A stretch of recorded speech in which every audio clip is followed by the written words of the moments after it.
The movies sold you a romantic lie.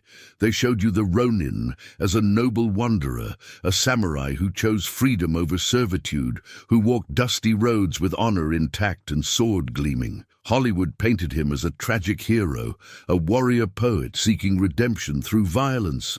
But the historical reality was far more brutal, desperate, and morally ambiguous than any screenplay dared to show. In feudal Japan, a Ronin was a samurai without a master, but that simple definition conceals a catastrophic social crisis that lasted centuries. These weren't warriors who chose independence.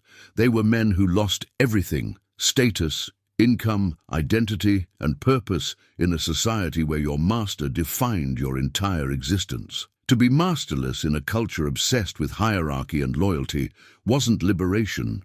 It was social death, economic collapse, and often literal starvation. What does it really mean to live without honor, without a master, and without a future in a nation where every aspect of existence is determined by the Lord you serve? Where being unemployed isn't just poverty, it's a crime punishable by execution. Where the code that defined your life demands you die rather than endure the shame of unemployment. This isn't the story the films tell. This isn't the romanticized tale of the wandering swordsman helping villagers and challenging corrupt officials. This is the history no one dared record completely. The story of men trapped between a code that demanded perfection and a reality that offered only survival, desperation, and choices that violated everything they'd been taught to believe. If you want to discover the brutal truth behind Japan's masterless samurai, subscribe now to help us reach 2,000 subscribers.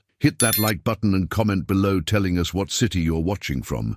Your support means everything. But before we can understand what it meant to become Ronin, we need to understand what it meant to be samurai and how a class of elite warriors was born from chaos, violence, and the collapse of imperial power. The samurai weren't born as noble warriors with codes of honor.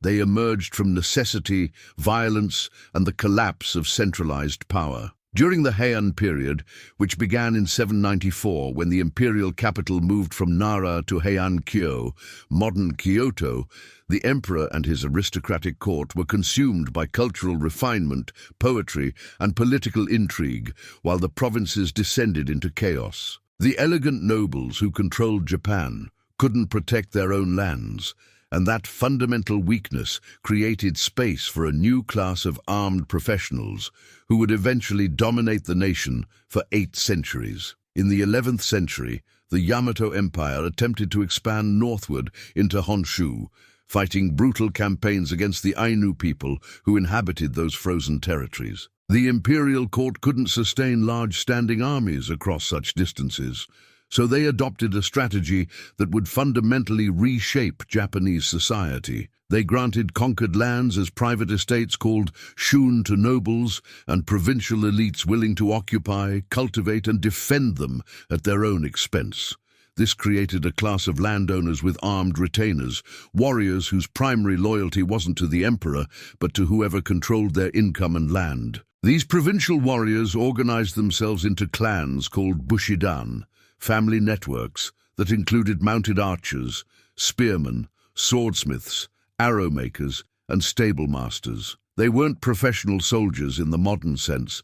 They were farmers, artisans, and local strongmen who took up weapons when territorial disputes erupted or when their patron nobles needed military force. The term samurai originally meant those who serve, derived from the verb saburao, indicating they were attendants or retainers rather than an independent military caste. The weapons and tactics of early samurai reflected their origins as mounted provincial warriors.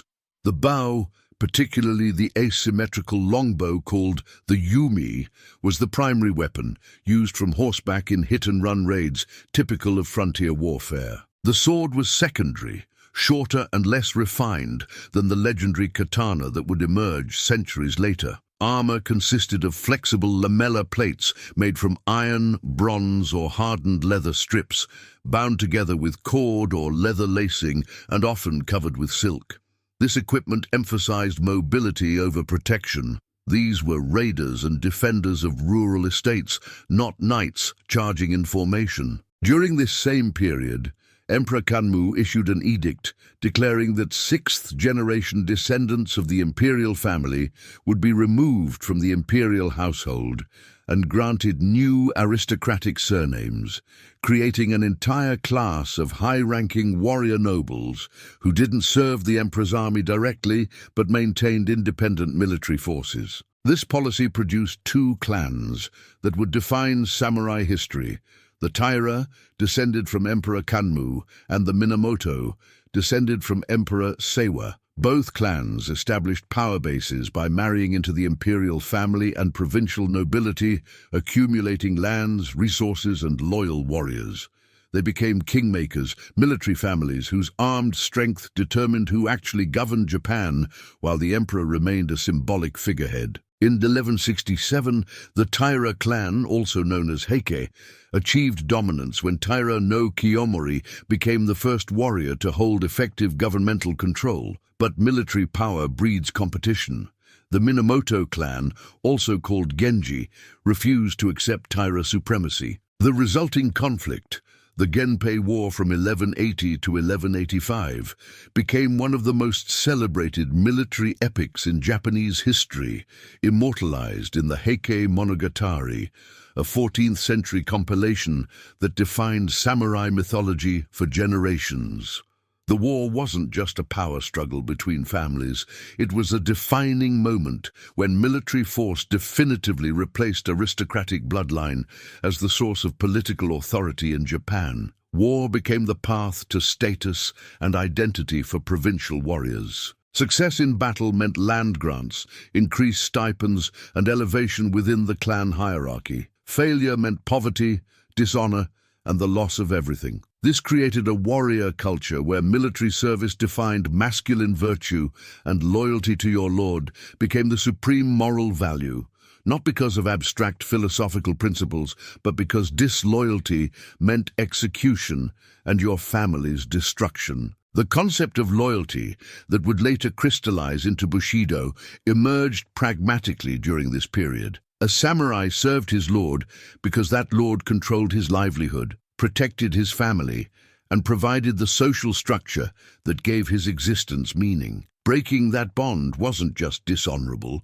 it was social and economic suicide in a society where independent action was nearly impossible. This wasn't romantic devotion, it was survival logic encoded as virtue. When the Genpei War ended in 1185, with Minamoto victory at the naval battle of Dan no Ura, the surviving Taira leaders committed suicide rather than face capture. In 1192, Minamoto no Yoritomo received the title of Seii Taishogun, great general who subdues the barbarians, from the emperor, establishing the first shogunate and formalizing military rule over Japan. This moment marked the birth of the samurai, not just as provincial warriors, but as Japan's ruling class, a transformation that would last nearly 700 years. The samurai were now the elite armed force of Japan, not because they embodied some timeless warrior code, but because they controlled land, commanded loyalty networks,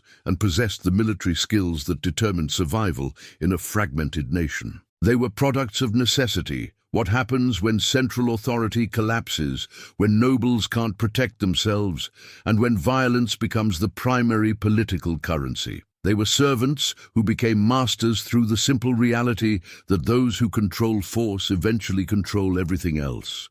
But this elevation contained the seeds of future crisis. As samurai transitioned from independent provincial warriors to vassals in rigid hierarchies, they became dependent on lords who could dismiss, bankrupt, or execute them. The same system that created the samurai would eventually create the Ronin, warriors without masters, trapped between a code that demanded absolute loyalty and an economic reality that made loyalty a luxury many lords could no longer afford.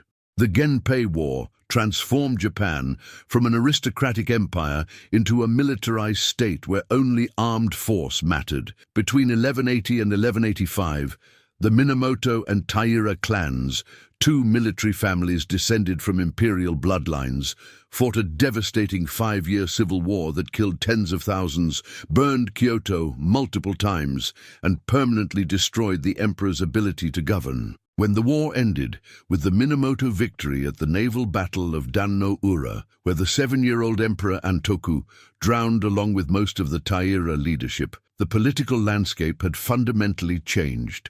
Military power was now the only power that mattered in Japan. The conflict began in 1180 when Prince Mochihito, who had been denied succession to the imperial throne in favor of Antoku, grandson of the Taira leader Kiyomori, called upon the Minamoto clan to restore him through military force. The first battle erupted at the Uji Bridge near Kyoto, where Taira forces crushed the rebellion and killed Prince Mochihito. But his call to arms had already spread across Japan, and Minamoto no Yoritomo, exiled leader of the Minamoto clan, began rallying allies and mobilizing forces in eastern provinces beyond Taira control. What followed was total war that revealed how fragile Japan's political structure actually was.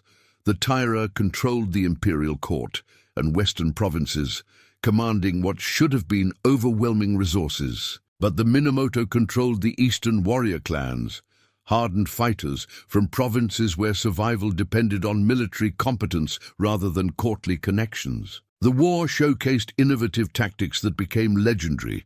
At the Battle of Kurikara in 1183, Minamoto no Yoshinaka deceived Taira forces into believing they faced overwhelming numbers by planting false banners across mountain ridges, then stampeded flaming bulls into their panicked ranks, driving thousands of warriors off cliffs in the darkness. The conflict demonstrated that aristocratic bloodlines meant nothing without military force to enforce them. Taira no Kiyomori had risen to become the first warrior to effectively control the government in 1167, but his power rested entirely on his clan's military strength. When that strength was challenged, the entire system collapsed into violence. Alliances shifted constantly as regional warlords calculated which side offered better prospects for land grants and political influence. Betrayals were common. Commanders switched sides mid-campaign when victory appeared uncertain or when better offers arrived from rival camps.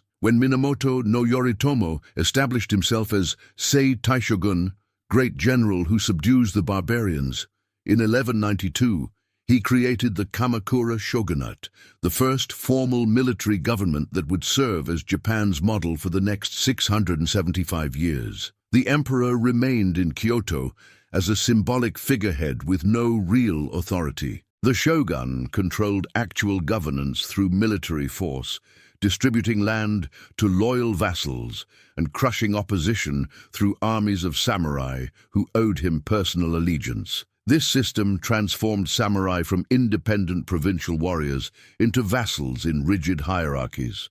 Regional military families became daimyo, great lords who controlled territories and commanded their own armies of samurai retainers. These daimyo served the shogun, but their power was substantial enough that constant vigilance was required to prevent rebellion. The shogunate maintained control through a delicate balance, granting enough autonomy that daimyo felt respected, but never enough that they could successfully challenge central authority. But the system contained fatal contradictions. Samurai depended on their lords for income, land, and social status, but lords depended on samurai for military power. This mutual dependency worked during wartime, when there were enemies to fight and lands to conquer.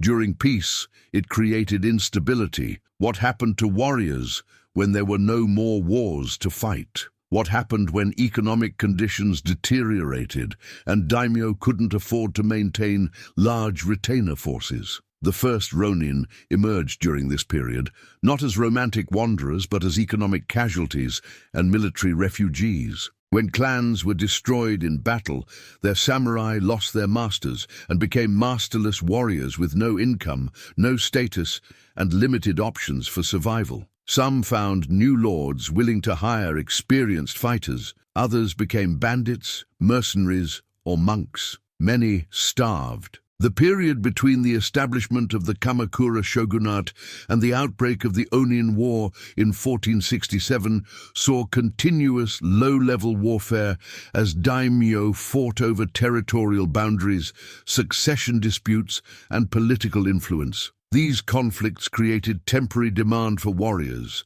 Ronin could sometimes find employment as mercenaries during regional conflicts, but they were unstable employees, lacking the deep loyalty bonds that tied permanent retainers to their lords. They fought for pay rather than honor, which made them simultaneously valuable and dangerous, effective in battle, but potentially willing to switch sides if someone offered better compensation. The militarization of Japanese society became total.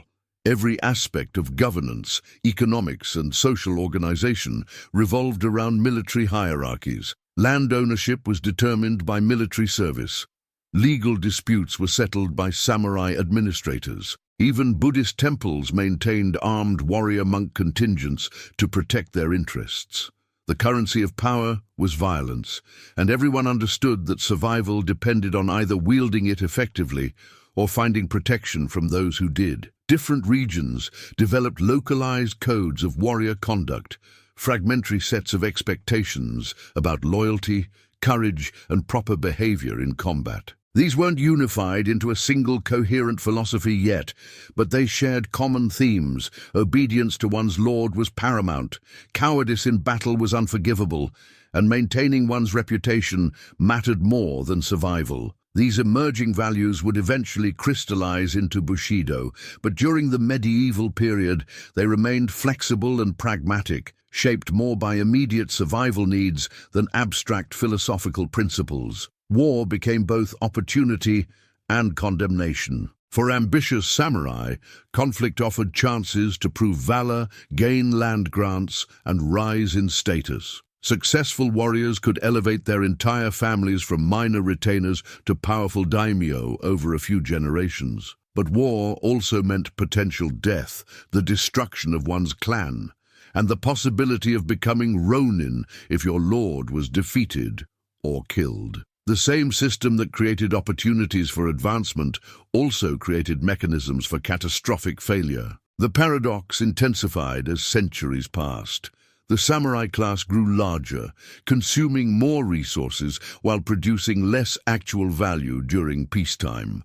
Daimyo maintained expensive retainer forces primarily as status symbols and insurance against rivals.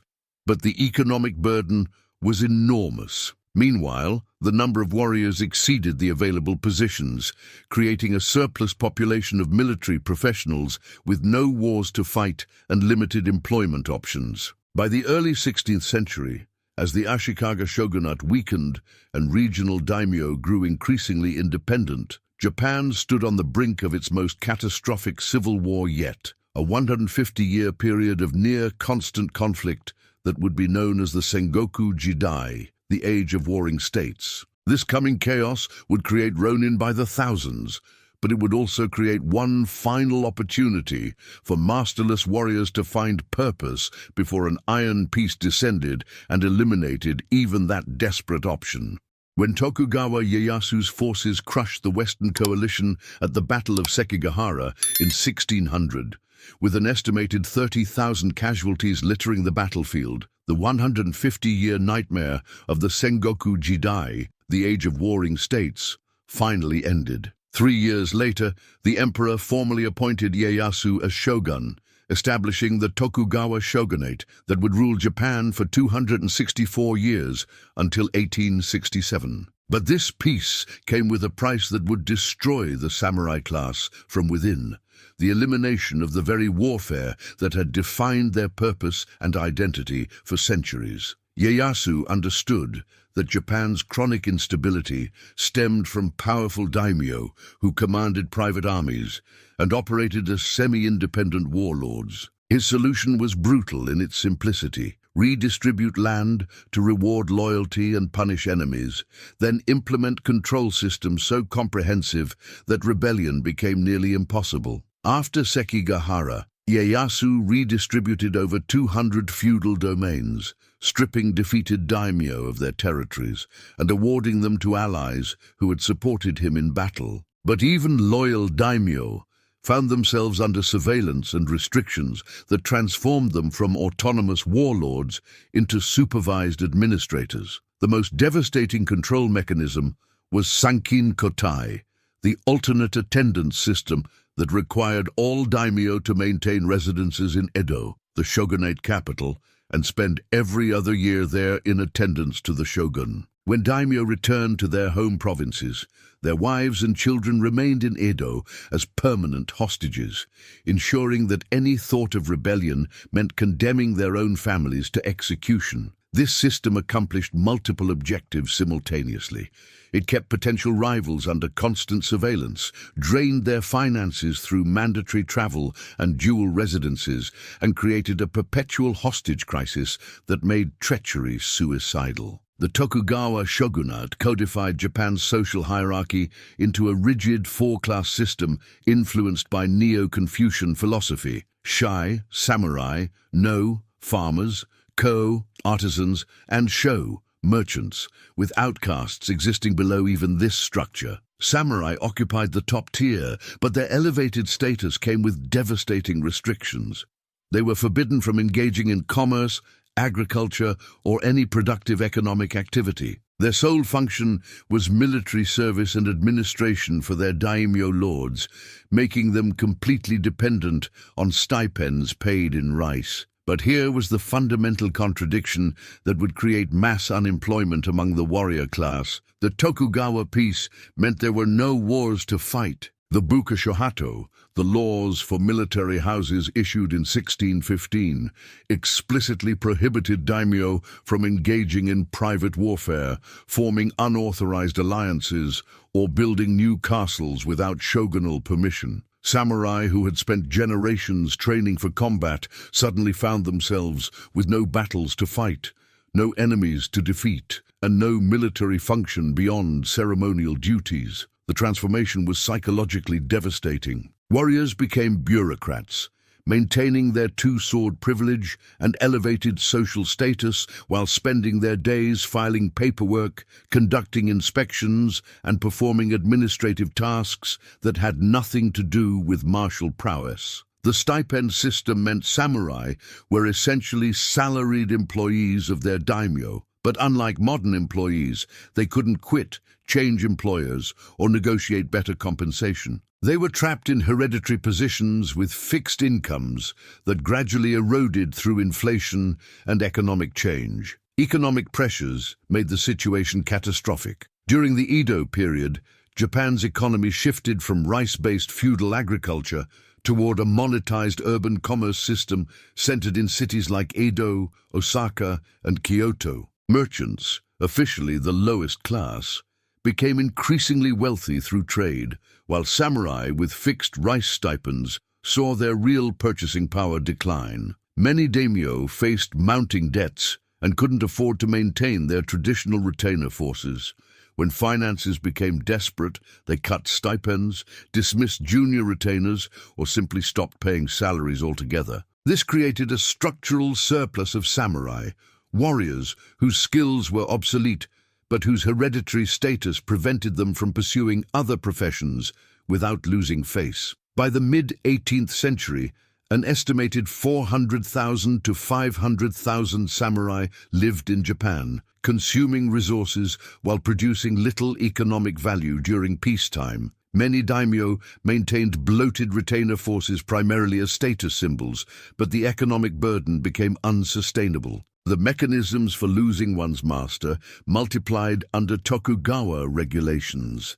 A samurai could become Ronin through his lord's death without clear succession, through dismissal for incompetence or insubordination, through his clan's dissolution as punishment for political crimes, or through his own decision to leave service, though this last option carried such severe social stigma that it was rarely voluntary. The shogunate's rigid control meant that when a daimyo was punished for violating regulations, perhaps building unauthorized fortifications or forming suspicious alliances, his entire retainer force became masterless overnight. The 1615 siege of Osaka provided the most dramatic example. When Tokugawa forces finally destroyed Toyotomi Hideyori and eliminated the last threat to their supremacy, they deliberately dissolved the Toyotomi clan and scattered its massive retainer force, creating thousands of Ronin simultaneously.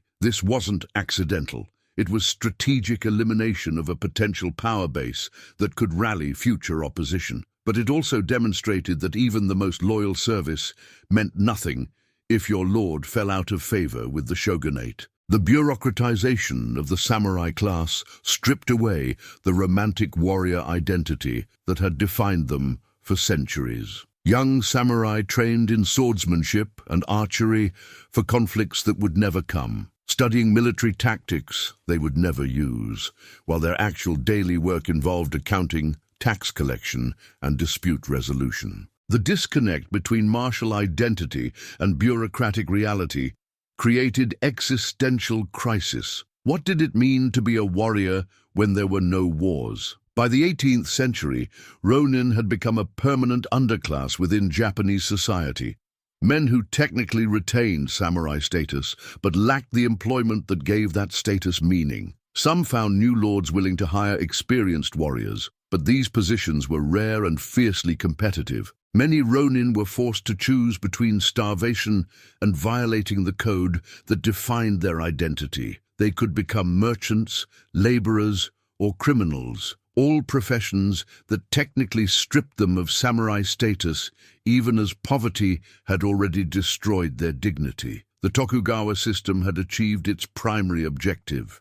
It ended the civil wars and created unprecedented stability and peace. But it did so by eliminating the very conditions that had created and sustained the samurai class. Warriors became obsolete while remaining socially essential, trapped in a rigid hierarchy that prevented adaptation, while economic forces made their traditional roles unsustainable. The shogunate had created peace, but in doing so, it had built a society where thousands of trained warriors had no purpose, no income, and no future except the grim choice between starvation and dishonor. And into this impossible situation, a code of honor was about to crystallize, a philosophy that would demand these desperate, unemployed warriors die rather than violate principles that reality made impossible to maintain. The code that supposedly defined samurai honor for centuries didn't actually exist in unified form until it was invented by a Christian academic writing for Western audiences in 1899. Inazo Nitobe's book, Bushido, the Soul of Japan, became an international bestseller and profoundly shaped how the world understood samurai culture. But it was more mythology than history, a carefully constructed narrative designed to present Japan as morally equivalent to Christian Western nations during a period when racial prejudice threatened Japan's international standing. This doesn't mean samurai had no ethical frameworks. Various warrior codes existed throughout Japanese history, but they were fragmentary, regional, and constantly evolving rather than a single unified philosophy. The term Bushido itself, meaning way of the warrior, rarely appears in pre-modern literature. When it does surface, as in the military writings of Takeda Shingen from the 16th century, it refers to localized clan practices rather than a universal code. Each daimyo developed conduct expectations for their retainers, and these varied dramatically based on region, time period, and specific clan culture. The core virtues that would later be codified as Bushido emerged from multiple philosophical influences layered over centuries. Confucianism, imported from China, provided the framework of hierarchical loyalty, filial piety, and social order that made absolute obedience to one's lord a moral imperative. The 5 Confucian virtues, Jin, benevolence, Gi, righteousness, justice, Rai, courtesy, propriety, Qi, wisdom, and Shin, fidelity, were adapted to warrior culture, emphasizing duty over personal desire. Zen Buddhism contributed profound psychological elements that transformed samurai from mere fighters into philosophical warriors. Zen meditation practices taught mental discipline, emotional control, and acceptance of death, essential qualities for men who faced mortality constantly. The Buddhist concept of mujo, impermanence, encouraged samurai to view their lives as inherently transient, making death in service to one's lord not a tragedy but a fulfillment of destiny. This philosophical framework made suicidal loyalty psychologically possible in ways purely Confucian ethics couldn't achieve alone. Shinto, Japan's indigenous religion, added concepts of ritual purity, ancestral veneration, and the spiritual significance of the sword as embodiment of the warrior's soul. The fusion of these three traditions, Confucian social ethics, Zen psychological discipline, and Shinto spiritual symbolism, created a value system that emphasized honor, loyalty, courage, self-control, and readiness to die as the defining characteristics of the ideal warrior. The 7 virtues that Nitobe would later popularize as definitive Bushido principles: Ji, justice and morality; Yu, heroic courage; Jin, compassion; Rei, courtesy; Makoto, sincerity; Meiyo, honor; and Chu, duty and loyalty, represented an idealized synthesis that no historical samurai would have recognized as a complete, unified code. These were aspirational values that existed in tension with brutal realities. Warriors who spoke of compassion committed atrocities. Those who praised honor betrayed allies when politically convenient, and loyalty lasted exactly as long as it served practical interests. The concept of seppuku, ritual suicide through self-disembowelment, became the ultimate expression of Bushido's demand that honor mattered more than life itself. Originally a method for defeated warriors to die by their own hand, rather than suffer execution by enemies, seppuku evolved into an institutionalized practice during the Tokugawa period. A samurai who failed his lord, violated regulations, or brought shame to his family could restore honor through meticulously ritualized death, demonstrating that his commitment to proper conduct transcended survival instinct. But here was the profound contradiction. The rigid honor code that demanded death over dishonor emerged primarily during the peaceful Tokugawa era, when samurai were bureaucrats rather than warriors. The real samurai of earlier periods, those who actually fought in constant warfare, were far more pragmatic. They switched sides when advantageous, betrayed allies to advance their clans, and prioritized survival and success over abstract ideals. The pure Bushido that later generations romanticized was largely a product of peacetime warriors who had never faced the moral compromises actual combat demanded. For Ronin, the contradictions became unbearable. The code demanded absolute loyalty to one's master. But what did loyalty mean when your master died, dismissed you, or could no longer pay your stipend? Bushido insisted that a masterless samurai should commit seppuku rather than endure the shame of unemployment, but this expectation ignored economic reality. If every Ronin committed suicide, thousands of trained warriors and their families would die for violating a code that offered no practical solutions to structural unemployment. Many Ronin violated Bushido principles simply to survive. They became merchants, a profession that technically stripped them of samurai status.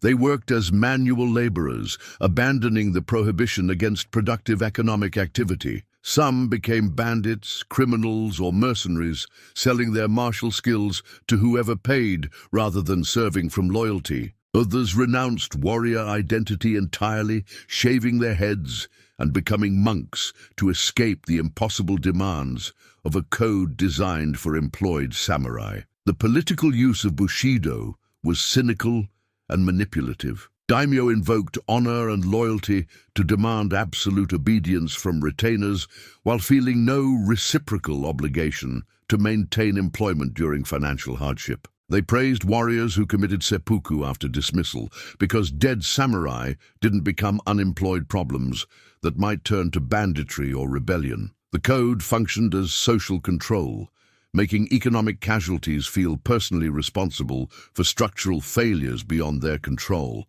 The gap between idealized samurai and historical reality was enormous. The Bushido, warrior of legend, never hesitated, never questioned orders, never compromised principles, and died beautifully when honor demanded it. The historical samurai was a human being navigating impossible contradictions: loyalty versus survival, honor versus family responsibility, abstract principles versus hunger and poverty. Many chose pragmatism over purity, and that made them not failures, but rational actors in a system designed to be impossible. Nitobe himself acknowledged this disconnect when writing for Western audiences, but his book succeeded precisely because it presented what readers wanted to believe: that Japan possessed a noble warrior tradition equivalent to European chivalry, that samurai were knights of the East guided by timeless moral principles. This romanticism served Japan's diplomatic interests by countering racist yellow peril narratives and establishing cultural legitimacy among Western powers. But it also obscured the historical truth that Bushido was always more aspiration than reality, more political tool than lived experience. By the time Ronin became a mass phenomenon during the Tokugawa period, Bushido had crystallized into its most rigid and unforgiving form, just as economic conditions made its demands most impossible to fulfill. Warriors were told that death was preferable to unemployment, that honor mattered more than survival, that maintaining appearances justified any sacrifice, including starvation. And a small group of masterless samurai was about to take that code so seriously that their actions would become the most famous example of Bushido loyalty in Japanese history, even though it meant committing crimes that violated everything the shogunate claimed to stand for. On the morning of April 21st, 1701, inside Edo Castle, the seat of Tokugawa shogunate power, a minor provincial lord named Asano Naganori committed an act so shocking that it would reverberate through Japanese culture for over 3 centuries. Imperial envoys from Kyoto had arrived to participate in ceremonial New Year celebrations, and Shogun Tsunayoshi had appointed several daimyo to serve as hosts, with the responsibility of learning complex court protocols under the instruction of a master of ceremonies named Kira Yoshinaka, who held the title Kozuke no Suke. Kira was a corrupt court official who expected substantial bribes in exchange for teaching the intricate etiquette required when entertaining imperial representatives. This was standard practice among Edo officials. Positions were poorly compensated, and supplementing income through gifts from those seeking instruction or favors was accepted reality. But Asano Naganori, the young daimyo of Ako domain in Harima province, was either too principled, too naive, or too poor to pay the expected tribute. What followed was systematic humiliation. Kira deliberately withheld critical information about ceremonial procedures, causing Asano to make embarrassing mistakes during rehearsals. He mocked Asano publicly in front of other officials, making cutting remarks about his provincial manners and lack of sophistication. He sabotaged Asano's preparations, giving him incorrect details about seating arrangements, gift presentations, and formal greetings that made the young lord appear incompetent before the shogun and imperial envoys. The insults accumulated over weeks.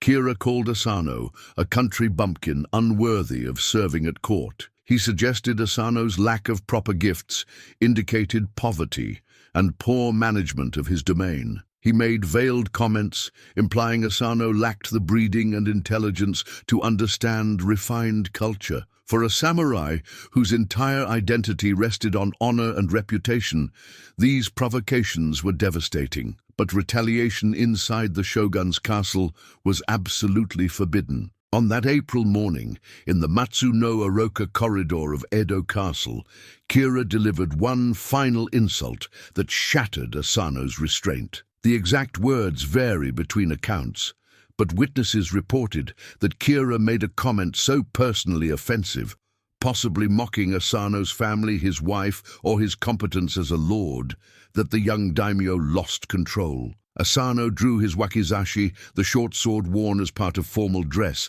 and struck at Kira, shouting, "This is the place where I will kill you." The attack was clumsy and ineffective. Kira turned at the last moment, and the blade struck him across the forehead, creating a shallow wound that bled dramatically but wasn't life-threatening. Guards immediately seized Asano before he could strike again. Kira fled the corridor, his face bloodied but his life intact. The crime was unforgivable. Drawing a weapon inside Edo Castle violated the most fundamental law of the shogunate, that the shogun's residence was sacred ground where violence was absolutely prohibited regardless of provocation. The buke shohato, the laws governing military houses, were explicit. Any lord who committed violence within the castle grounds would face immediate execution or forced suicide, regardless of circumstances or justification. By sunset of that same day, investigators had completed their inquiry. Shogun Tsunayoshi showed no mercy. Asano Naganori was ordered to commit seppuku immediately. Before his death, the young lord composed a death poem that revealed his anguish. Kaze sasu hana yori mo na ware mo mata haru no nagori wo ikani tukasen. More than the cherry blossoms, invited to fall by the wind, I wonder what to do about the remaining springtime that is myself. The ritual suicide was performed that same evening at the mansion of Tamura Ukyo-dayu. Asano died with the required composure, but his final words betrayed his frustration and sense of injustice. The shogunate confiscated all of Asano's lands, dissolved his clan, and stripped his family of titles and status. In an instant, everything Asano had ruled vanished. The dissolution of Akko domain created immediate catastrophe for approximately 300 samurai who had served Asano as retainers. Overnight, they became Ronin, masterless warriors with no income, no lord, and no future in a society where employment defined existence. Their stipends ended immediately. Their families lost their homes in castle-town housing reserved for employed samurai. Their social status evaporated, transforming them from respected warriors into unemployed refugees. The incident created national shock because it exposed a fundamental contradiction in shogunate justice. Asano had been punished with maximum severity for attacking a court official, but Kira, whose deliberate provocations had caused the incident, received no punishment whatsoever. The shogunate's position was legalistic. Asano had broken the law by drawing his weapon.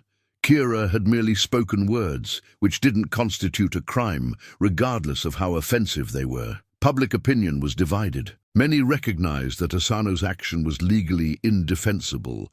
Violence in the shogun's castle couldn't be tolerated regardless of provocation. But others saw profound injustice.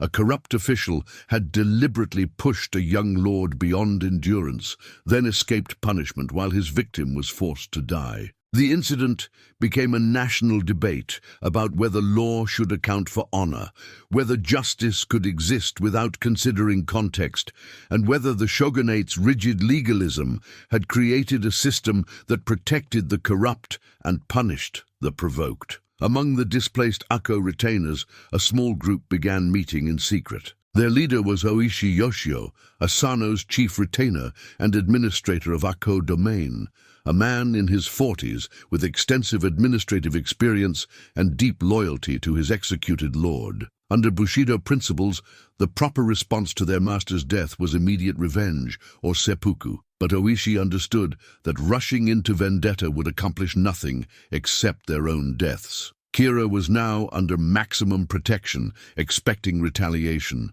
The shogunate was watching every former Asano retainer, waiting to see if they would commit further crimes. Oishi proposed something that seemed impossible. They would wait. They would disperse across Japan, hiding their intentions and abandoning their samurai identities. They would let months, perhaps years, pass until Kira and the shogunate believed the threat had ended. And then, when vigilance had finally relaxed, they would strike with coordinated precision and kill the man whose provocations had destroyed their lord and their lives. 47 men took a secret oath. They swore to avenge Asano's death, even though it meant certain execution afterward. They understood that Bushido demanded this response, but they also knew that succeeding would require violating nearly every other principle the code supposedly stood for. They would have to lie, deceive, abandon honor, live in disguise, and wait in patience while appearing to have forgotten their duty entirely. The shogunate intelligence network watched them constantly, waiting for the inevitable vendetta attempt. Spies monitored former Akko retainers, tracking their movements and reporting their activities. What those spies were about to witness would be one of the most elaborate deception operations in samurai history, and what they failed to understand would lead to an act of revenge that became Japan's most celebrated example of loyalty, even though it represented the complete collapse of shogunate law and order. In the days following Asano Naganori's forced suicide, his former retainers gathered in secret meetings throughout Akko domain, knowing the shogunate's intelligence network monitored their every move. Oishi Yoshio, the 42-year-old chamberlain who had administered Asano's domain and commanded his household samurai, faced an impossible decision. Bushido demanded immediate vengeance, but rushing into obvious retaliation would accomplish nothing except their own pointless deaths. Gira Yoshinaka was now under maximum protection, surrounded by guards and expecting assassination attempts. The shogunate watched every former Asano retainer, waiting to arrest anyone who made threatening moves. Oishi proposed something that violated every samurai instinct, strategic patience disguised as cowardice. They would take a secret oath to avenge their lord, but then they would disperse across Japan and wait, months, perhaps years, until Kira and the shogunate believed the threat had passed. Only then would they strike with coordinated precision. 47 men swore the oath, though many of Asano's former retainers refused to participate, either finding new employment, committing seppuku immediately, or simply disappearing into civilian life. The conspiracy required deception so elaborate it bordered on self-destruction. Oishi orchestrated the peaceful surrender of Akko Castle to shogunate officials, demonstrating compliance rather than resistance, a move that confused observers who expected immediate rebellion. Then he publicly dissolved the conspiracy by announcing he would seek legal restoration of the Asano clan through proper channels. He submitted petitions, hired lawyers, and appeared to be pursuing bureaucratic remedies rather than violent revenge. When those efforts predictably failed, the shogunate had no interest in restoring a disgraced clan. Oishi began the performance that would make him legendary. He moved to Kyoto and deliberately descended into public debauchery. The disciplined warrior who had managed an entire domain's administration transformed into a drunken wreck, frequenting geisha houses, gambling dens, and brothels. He spent money recklessly, abandoned his family, and appeared to have forgotten his lord entirely in favor of pleasure and vice. The act was so convincing that it triggered a famous incident. A samurai from Satsuma province encountered Oishi passed out drunk in a Kyoto street one night, and disgusted by this disgrace to the warrior class, kicked him in the face and spat on him. In samurai culture, touching another warrior's face was among the gravest insults possible, and Oishi didn't react. He remained motionless, enduring the humiliation without response. The Satsuma samurai walked away in contempt, convinced Oishi had abandoned all honor. But the entire performance was theater designed to deceive Kira's spies. While Oishi wasted himself in Kyoto's pleasure districts, he was actually coordinating the conspiracy through secret channels. The other 46 Ronin had scattered across Japan, taking menial jobs, living in remote villages, or disappearing into cities where they could observe without being observed. Several infiltrated Edo itself, working as laborers and craftsmen while gathering intelligence on Kira's mansion, guard rotations, and daily routines. Oishi's son, Oishi Chikara, who was only 15 years old when the conspiracy began, played a critical role. He infiltrated Kira's household staff, working as a servant while mapping the mansion's layout, identifying escape routes, noting where Kira slept, and observing security protocols. Other Ronin made contact with blacksmiths, ordering weapons disguised as agricultural tools. They acquired detailed maps of Edo's streets, planned multiple approach routes, and established signals for coordinating the attack when the moment finally arrived. The conspiracy tested loyalties constantly. Living in poverty and disgrace while waiting for orders strained every participant. Some Ronin gave up and found new employment, breaking their oaths. Others died from illness or accidents before the vendetta could occur. The remaining 47 endured, sustained only by their oath, and Oishi's occasional encrypted messages assuring them the plan remained active. Nearly 2 years passed. By late 1702, Kira's vigilance had finally relaxed. He had increased his guard force immediately after Asano's death, but maintaining expensive security indefinitely was unsustainable. As months turned into years with no incidents, Kira and his advisors concluded the threat had passed.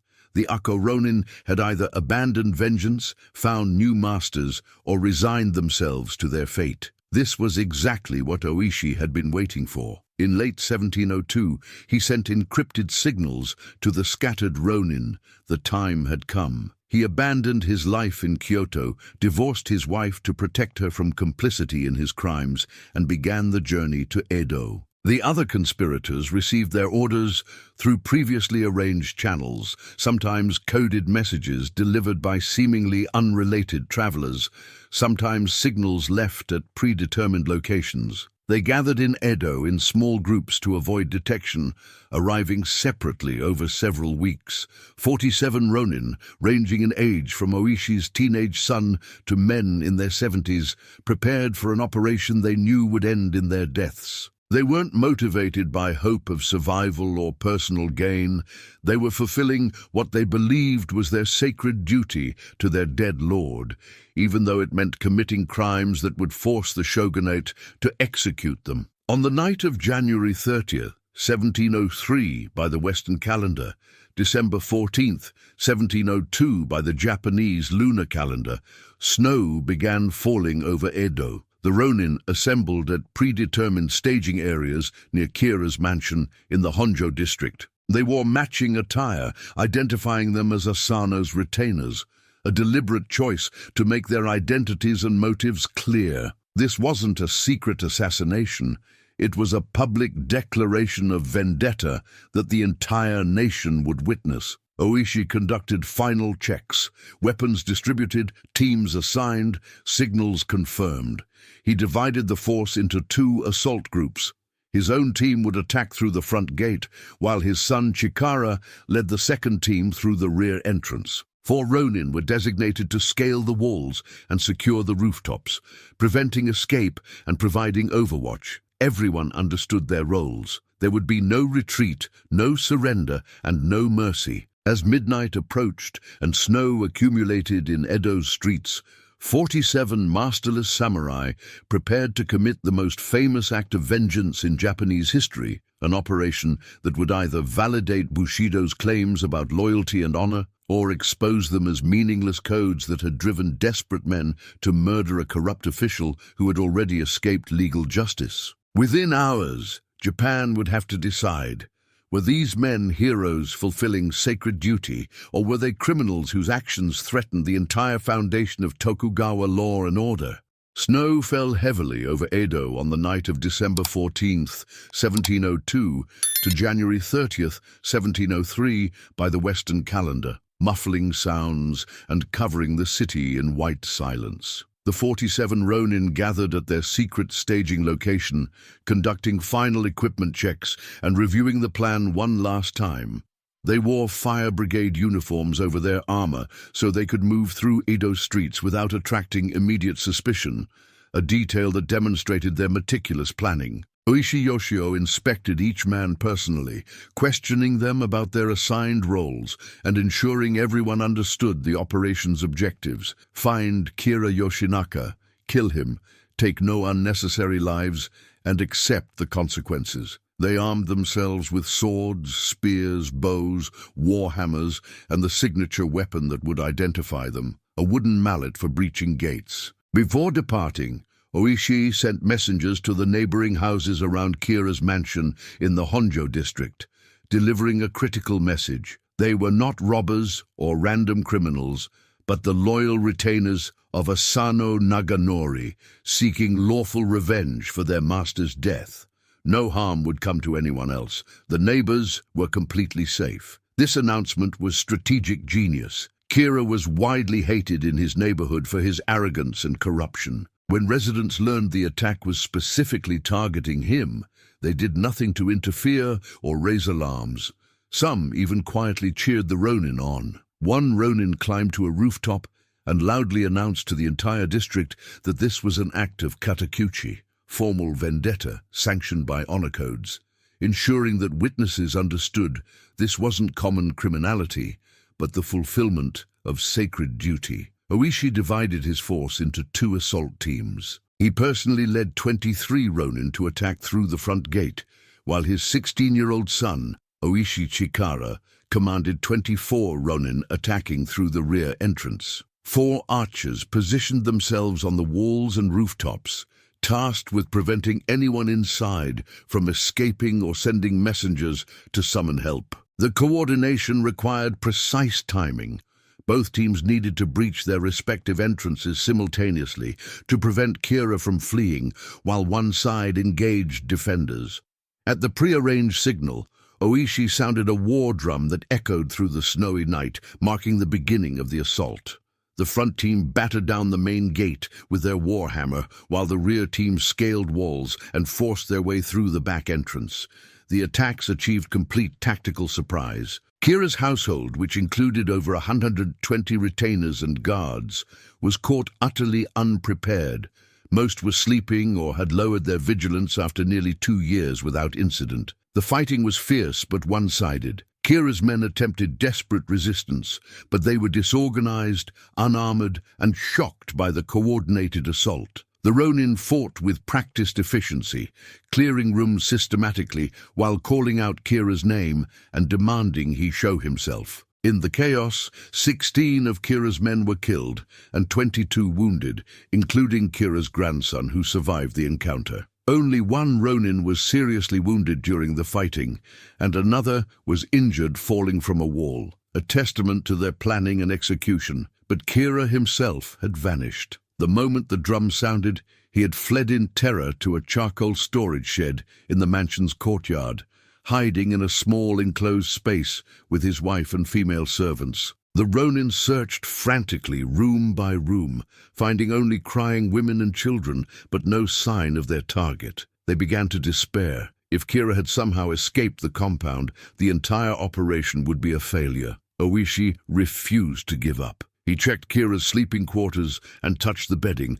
It was still warm, meaning Kira couldn't have left long ago and must still be somewhere inside the mansion. The Ronin intensified their search, checking closets, crawl spaces, and storage areas. Finally, one of them, later accounts identify him as Hazama Jujiro, discovered the charcoal storage shed and found Kira crouched inside, trembling and speechless with terror. They dragged him out into the courtyard. Oishi approached the old man who had destroyed their lives and offered him a chance to die with honor. He presented Kira with the same dagger that Asano Naganori had used to commit seppuku, giving him the opportunity to perform ritual suicide, as samurai tradition demanded. But Kira, the man who had lectured Asano on proper court etiquette and samurai protocols, refused. He cowered silently, unable to speak, unable to perform the dignified death that his status supposedly required. Seeing that Kira would not,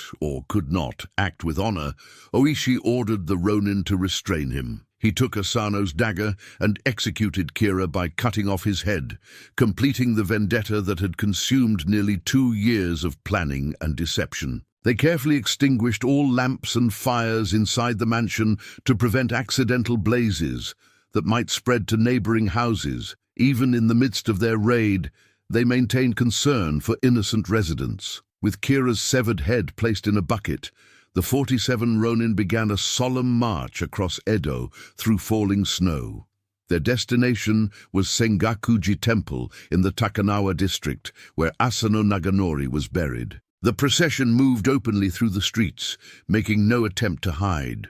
Word of the raid spread instantly. Residents came to their doors and windows to watch the Ronin pass, and crowds began following them through the city. At dawn, the 47 arrived at Sengoku Temple. They approached Asano's grave, washed Kira's severed head in a nearby well, and placed it before their lord's tomb as a ritual offering. Oishi burned incense and offered prayers, formally announcing to his dead master that vengeance had been completed and honor restored. Then they waited calmly, knowing that shogunate authorities would arrive soon to arrest them. By sunrise, all of Edo knew what had happened. The news spread through tea-houses, markets, and official channels with incredible speed. The 47 Ronin had accomplished the impossible. They had penetrated a fortified mansion, killed a shogunate official under heavy guard, and completed their revenge without harming a single innocent person. Public reaction was immediate and divided. Some saw the Ronin as heroes who had fulfilled the highest ideals of Bushido loyalty, while others viewed them as criminals who had violated the shogunate's fundamental prohibition against private warfare and vendetta. The incident created a constitutional crisis for the Tokugawa shogunate. The law was explicit. The Ronin had committed murder, invaded a residence, and engaged in prohibited katakuchi without official permission. They deserved execution, but public opinion overwhelmingly supported them as exemplars of samurai virtue, men who had sacrificed everything to honor their lord, according to the very codes the shogunate claimed to uphold. How could the government execute warriors for doing exactly what Bushido demanded, while still maintaining that Bushido was the moral foundation of their rule? The shogun found himself trapped between competing imperatives: enforce the law and execute warriors the entire nation viewed as heroes, or show mercy and undermine the legal authority that kept Japan stable. Scholars, officials, and common citizens debated furiously. What mattered more? Law or honor, justice or loyalty, the stability of centralized government or the preservation of samurai values? And 47 Ronin sat calmly in confinement, waiting to learn whether they would be celebrated as the greatest example of samurai loyalty in Japanese history, or executed as common criminals whose actions had revealed that Bushido and Tokugawa law were fundamentally incompatible. The 47 Ronin sat calmly in confinement at Sengoku Temple, waiting while all of Japan debated their fate. The shogunate faced an impossible dilemma that exposed fundamental contradictions in Tokugawa rule. The law was unambiguous. The Ronin had committed murder, invaded a residence, and engaged in prohibited katakuchi, private revenge, without official permission. They deserved execution as common criminals. But public opinion viewed them as heroes who had fulfilled the highest ideals of Bushido loyalty, sacrificing everything to honor their dead master according to the very codes the shogunate claimed to uphold. Letters flooded into Edo from across Japan, many supporting the Ronin. Scholars debated in treatises and public forums. Confucian philosophers argued that the Ronin had demonstrated perfect loyalty, the supreme virtue in the hierarchical system that justified Tokugawa authority. Buddhist priests noted their selfless sacrifice and acceptance of inevitable death. Common citizens celebrated them as exemplars of values that seemed increasingly rare in a commercialized, bureaucratized society where samurai had become paper pushers rather than warriors.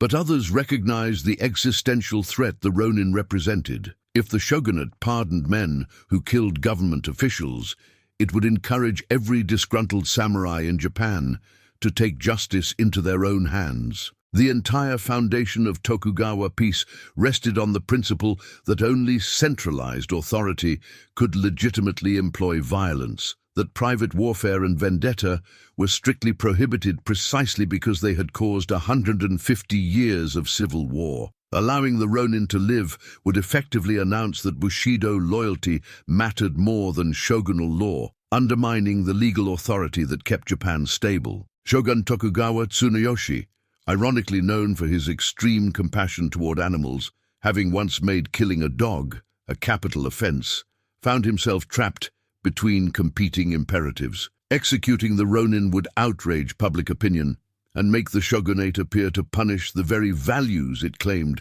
to represent. Pardoning them would encourage rebellion and suggest that emotional displays of loyalty could override legal authority. The debate consumed the highest levels of government for over a month as officials searched for a solution that could satisfy both law and honor. The compromise they reached was brilliant in its recognition of irreconcilable contradictions. On February 4, 1703, the shogunate announced its decision. The 47 Ronin would not be executed as common criminals, but would instead be permitted to commit seppuku, ritual suicide that preserved their honor while still imposing the death penalty. This allowed the government to maintain that law had been enforced while acknowledging that the Ronin's actions were fundamentally different from ordinary murder. They would die, but they would die as samurai rather than criminals. The Ronin accepted the verdict with composure. They had known from the beginning that vengeance would cost their lives. The entire operation had been designed with the understanding that survival was never an option. They prepared for death according to ritual tradition, bathing, composing death poems, writing final letters to families they would never see again. The youngest among them, Terasaka Kichiemon, who was only 15 years old, received special dispensation. He had been sent to deliver news of the successful vendetta to Asano's wife and family in their distant home province, and by the time he returned to Edo, public sentiment had shifted so dramatically in favor of the Ronin that the shogun granted him a pardon. He would live to age 87, eventually being buried alongside his 46 brothers after his natural death. On February 4, 1703, the 46 Ronin were distributed among 4 different daimyo estates in Edo to perform seppuku. The largest group, including Oishi Yoshio, was sent to the Hosokawa clan mansion in Kumamoto. The ceremonies were conducted with full honor. Each man composed his final poem, took sake, and prepared to disembowel himself in the ancient ritual that demonstrated a warrior's courage and spiritual purity. The actual method varied from traditional seppuku in one critical detail. Rather than having each Ronin endure the agonizing process of cutting open his own abdomen and slowly bleeding to death, the attending officials performed immediate decapitation after the first ritual cut, a mercy that spared them prolonged suffering while still maintaining the ceremonial requirements. One by one, 46 men bared their bellies to the blade and died, accepting the punishment that their honor had demanded they seek. Their bodies were transported to Sengoku Temple and buried in a plot adjacent to Asano Naganori's grave. Master and loyal retainers reunited in death as they could never be in life. The graves immediately became pilgrimage sites. Citizens traveled from across Japan to pay respects, burn incense, and leave offerings at the tombs of men they viewed as embodiments of perfect loyalty. The temple became a shrine to Bushido ideals, visited by hundreds of thousands over subsequent centuries. The emotional impact on Japanese society was profound and permanent. The story validated everything people wanted to believe about samurai culture, that loyalty transcended self-interest, that honor mattered more than life, that the warrior code represented moral absolutes worth any sacrifice. But it also revealed uncomfortable truths, that the Ronin had been forced to violate numerous Bushido principles, lying, deceiving, abandoning honor, living in disgrace, to fulfill the one principle of avenging their master. That they had been driven to crime by a corrupt system that protected officials like Kira while punishing lords like Asano. That shogunate law and samurai honor were fundamentally incompatible, forcing warriors to choose between legal obedience and ethical duty. Within years, the story began transforming into legend. In 1706, A playwright named Chikamatsu Monzaemon adapted the incident into a bunraku puppet theater production, beginning a tradition of theatrical interpretations that would spawn hundreds of variations. The most famous adaptation, Kanadehon Chushingura, premiered in 1748 and became one of the most performed plays in Japanese history, retelling the Ronin story with romanticized embellishments that emphasized their nobility while softening the brutal realities of their poverty and desperation. The literary rewriting systematically elevated the Ronin into archetypal heroes. Details that complicated the narrative, the fact that many of Asano's retainers abandoned the vendetta plot, that Oishi divorced his wife and lived in brothels for 2 years, that only 47 out of 300 retainers participated, were minimized or eliminated. The story became a morality tale about perfect loyalty, with the Ronin portrayed as flawless exemplars of Bushido rather than desperate, unemployed warriors navigating impossible contradictions. The legend challenged the foundations of Tokugawa authority in ways the shogunate couldn't fully suppress. If the Ronin were heroes for violating shogunal law to fulfill Bushido duty, what did that say about any law that contradicted samurai values? The incident demonstrated that when forced to choose between legal obedience and honor code compliance, significant portions of society, including many samurai, would support honor over law. This was precisely the attitude that had caused 150 years of civil war. Yet the shogunate's own rhetoric about Bushido made it impossible to completely condemn. The graves at Sengoku-ji became more than memorial sites. They became political statements. Visiting the 47 Ronin's tombs was a subtle act of defiance, an assertion that loyalty and honor mattered more than bureaucratic legalism. The shogunate couldn't prohibit the pilgrimages without appearing to condemn the very values they claimed justified their rule, so the shrine remained, a permanent reminder that Tokugawa law had been inadequate to address the moral crisis Kira's corruption and Asano's punishment had created. The legend of the 47 Ronin became irreversible cultural fact, more powerful than the complicated historical reality. They transformed from unemployed warriors, driven to desperate crime by systemic injustice, into Japan's greatest example of samurai loyalty, proof that Bushido was real, that honor still mattered, and that true warriors would sacrifice everything rather than abandon duty to their lord. But while the legend celebrated loyalty and sacrifice, it obscured darker questions. What did the story reveal about Ronin, who couldn't find such noble purpose? What happened to the thousands of other masterless samurai who faced the same unemployment, the same dishonor, and the same impossible choices, but without a clear villain to target or a dramatic vendetta to justify their existence?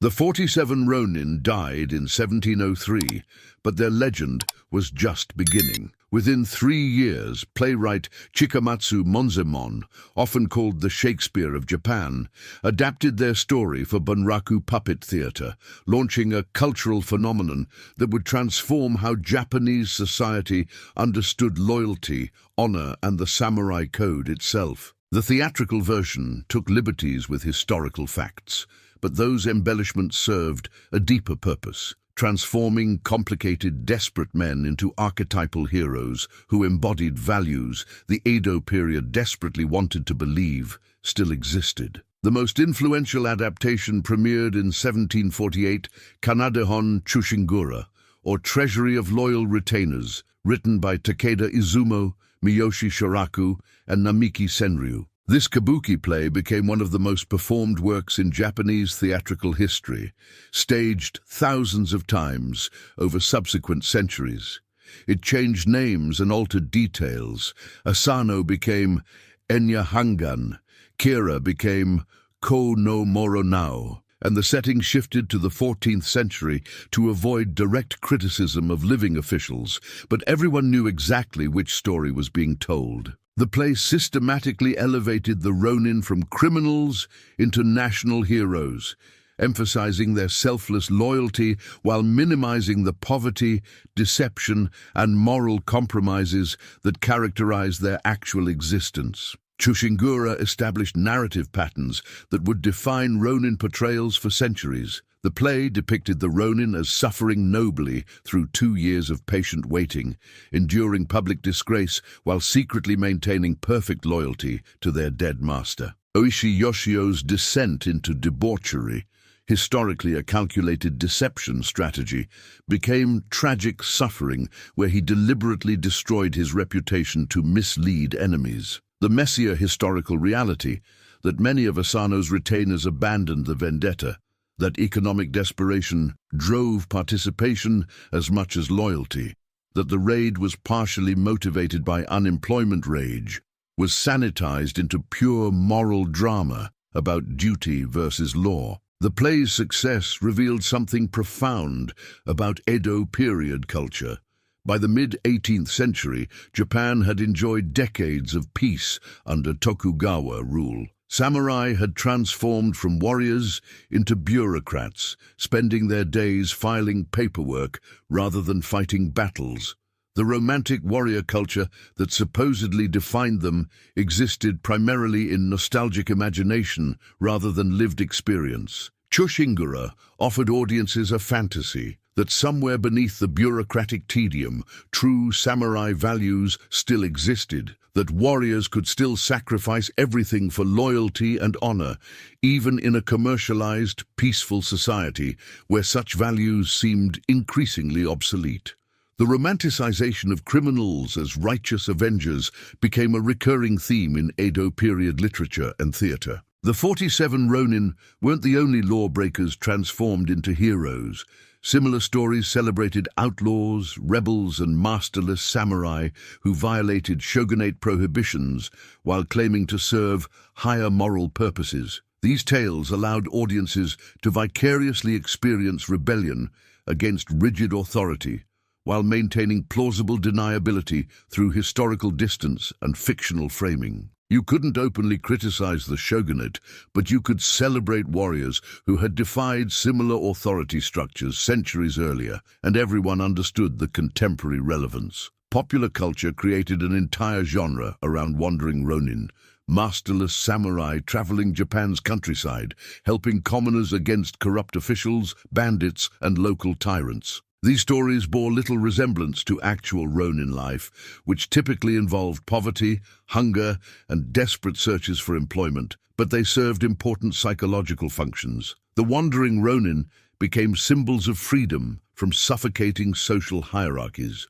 Warriors who answered only to personal codes of justice rather than institutional authority. They represented fantasy alternatives to the rigid Tokugawa social order where everyone had assigned positions they couldn't escape. The mixture of fact and fiction became so thorough that separating historical reality from theatrical invention proved nearly impossible for subsequent generations. Details from Chushingura, emotional scenes, dramatic dialogues, character motivations, became accepted as historical fact because they appeared in countless retellings. The play's version of events was more emotionally satisfying than complicated historical truth, so the theatrical narrative displaced reality in popular consciousness. This wasn't accidental distortion. It was deliberate myth-making that served society's need for moral certainty and heroic examples. The Ronin evolved into symbols of resistance against illegitimate authority, though this symbolism remained carefully coded during the Tokugawa period, when open criticism of government could be fatal. Stories about masterless samurai challenging corrupt officials in distant provinces or historical periods allowed audiences to contemplate questions about when disobedience might be justified, whether law and justice were always identical, and how individual conscience should respond when institutional authority became morally compromised. The Ronin represented the possibility, however romanticized and distant, that personal honor could legitimately override legal obedience under extreme circumstances. Over subsequent centuries, the story underwent constant adaptation, each era reimagining the Ronin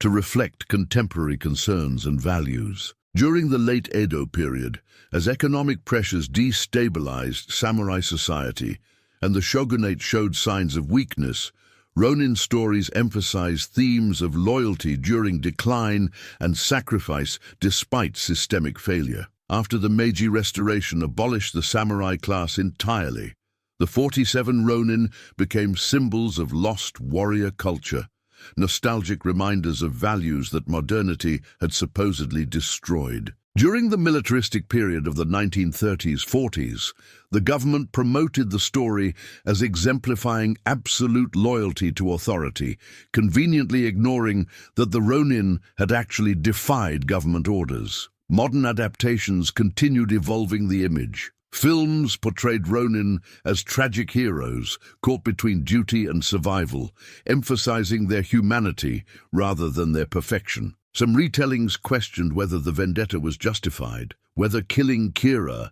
actually achieved anything meaningful or simply perpetuated cycles of violence. Feminist interpretations explored the female characters systematically erased from traditional versions. The wives and daughters who lost husbands and fathers, Oishi's ex-wife who was divorced to protect her from complicity, the women whose perspectives were never considered relevant to the honorable masculine drama of revenge. The evolution of the lonely warrior archetype extended far beyond Japan. The Ronin became international symbols of the masterless fighter guided only by personal code, influencing Western portrayals of gunslingers, detectives, and action heroes who operate outside institutional structures. The samurai-turned-wanderer found new expression in everything from Western films to science fiction, the basic narrative template proving endlessly adaptable. Skilled warrior without master seeks purpose, helps the powerless, confronts corruption, and moves on before authority can contain them. But beneath all the romantic portrayals and heroic retellings existed a darker question that literature and theater systematically avoided. What happened to Ronin who couldn't find noble purpose? The 47 became legendary because they had a clear villain and achieved dramatic revenge. But what about the thousands of other masterless samurai who faced unemployment without convenient targets for their rage? What happened to warriors who discovered that reality offered no theatrical resolutions, just poverty, social collapse, and impossible choices between starvation and dishonor? The legends celebrated exceptional Ronin, whose stories fit satisfying narrative arcs, but they remained silent about the ordinary masterless warriors whose experiences revealed the brutal reality of what it meant to lose everything in a society where your master defined your entire existence. The romantic portrayals in kabuki theater and popular literature obscured a brutal truth. For most Ronin, life meant poverty, hunger, and daily humiliation in a society that viewed masterless samurai with contempt and suspicion. The Confucian scholar Kumazawa Banzan documented conditions during the 17th century with devastating clarity. Today, the worst off of these people are the Ronin. There are innumerable occasions of their starving to death during the frequent famines. Even rich harvests and the consequent lowering of the price of rice would not give much relief to those who are already hard up. Every year, there are cases of starvation which are unknown to the general public. Ronin technically retained the right to use their family names and wear two swords, the visible markers of samurai status, but they existed outside the official four-class hierarchy that structured Edo society. They weren't samurai because they lacked masters and stipends. They weren't farmers, artisans, or merchants because they were forbidden from engaging in productive economic activities without abandoning their warrior identity entirely. They occupied a legal and social limbo, too elevated to work like commoners, too poor to live like samurai, and too numerous to be ignored. The Tokugawa shogunate viewed masterless warriors as existential threats to social order. During the rule of the third shogun Tokugawa Iemitsu, Aggressive confiscation of daimyo domains, punishment for perceived disloyalty or administrative failures, created massive increases in Ronin populations as entire retainer forces lost employment simultaneously. The government initially responded with harsh policies, banishing Ronin from major cities, restricting where they could live, and prohibiting them from finding new masters without their former lord's permission. A regulation that was often impossible to fulfill when the former lord was dead or stripped of authority. These restrictions created desperate conditions that exploded in 1651 during the Heian Uprising, when Ronin in Edo plotted to burn the city, assassinate government officials, and overthrow the shogunate. The conspiracy was discovered before implementation, but it forced the government to reconsider its approach. The shogunate relaxed some restrictions, permitted Ronin to seek new employment more easily, and reduced the frequency of domain confiscations that created masterless warriors. But damage was already done.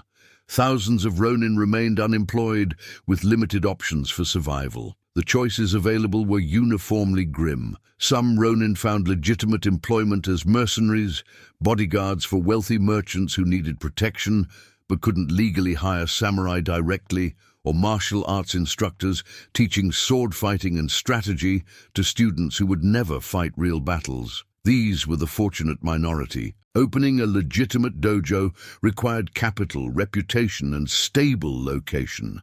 Luxuries unemployed warriors rarely possessed. Many turned to criminal activities out of necessity rather than choice.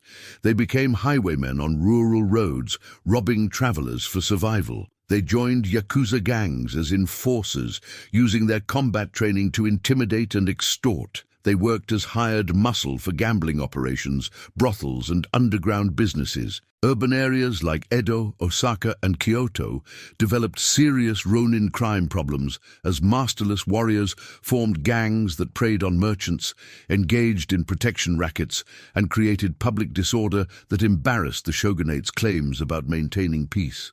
Others chose the monk's path, shaving their heads and entering Buddhist temples as a way to escape samurai identity entirely. Becoming a monk meant abandoning warrior status, but it provided food, shelter, and social acceptance that Ronin life couldn't offer. Some became wandering mendicant priests, traveling between villages and begging for alms, a humiliating existence for men trained to be elite warriors, but preferable to starvation.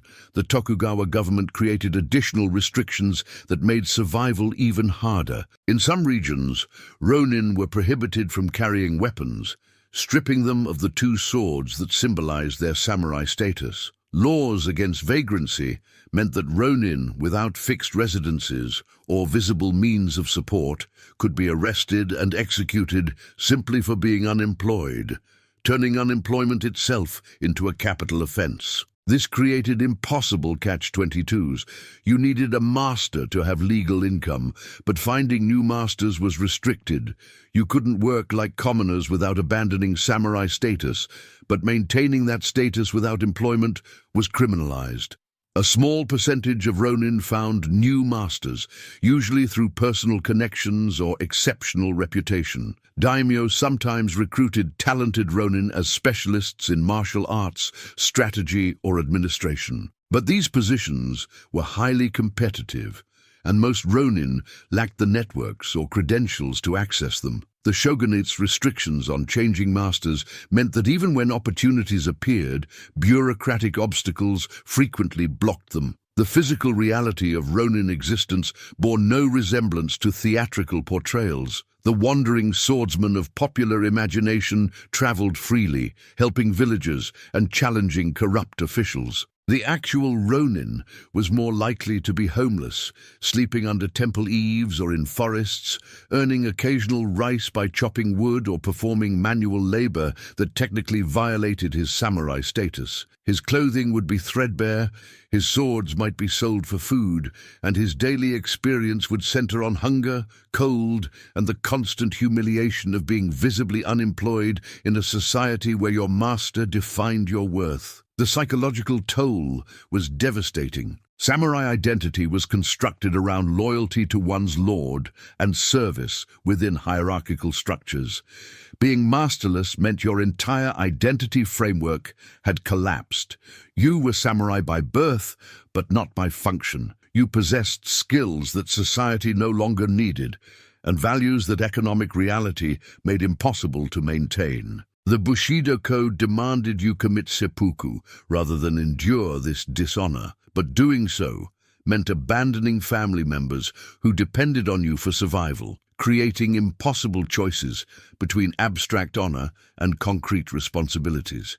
This duality between honor and survival defined Ronin experience. Every decision involved violating some principle: accept menial work and abandon samurai status, or starve while maintaining useless dignity. Join criminal organizations and betray Bushido ethics, or watch your family suffer from poverty, seek new masters, and appear disloyal to your former lord, or honor the dead while the living starve. The code offered no solutions to structural unemployment.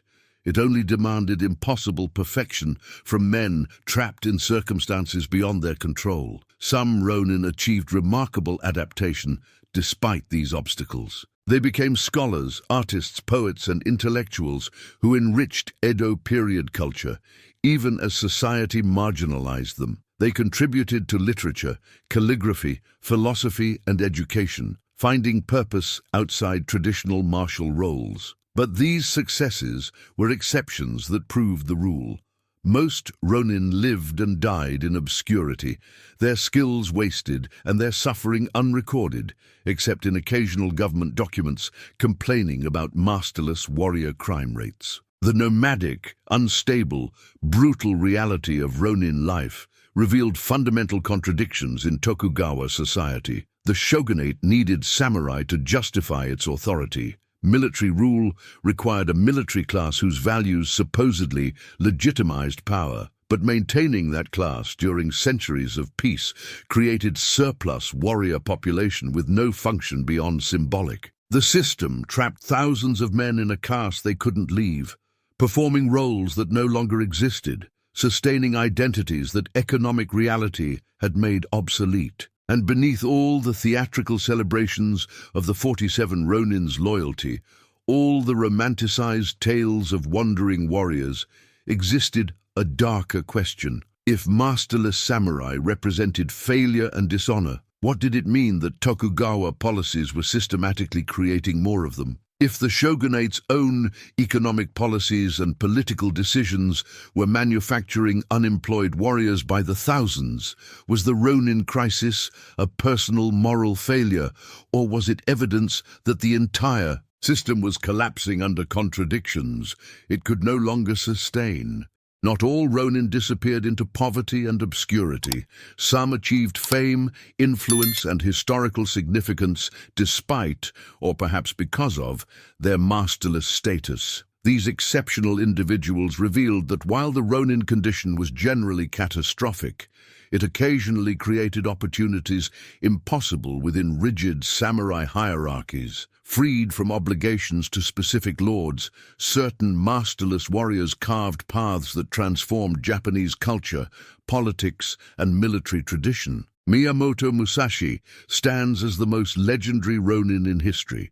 Born around 1584, he became masterless early in life and spent decades traveling Japan, perfecting his unique two-sword fighting style and challenging other warriors to duels he rarely lost. Historical records credit him with over 60 victories in single combat, including his famous duel against Sasaki Kojiro on Ganryu Island in 1612, where Musashi arrived deliberately late to psychologically unbalance his opponent, then killed him with a wooden sword carved from a boat oar.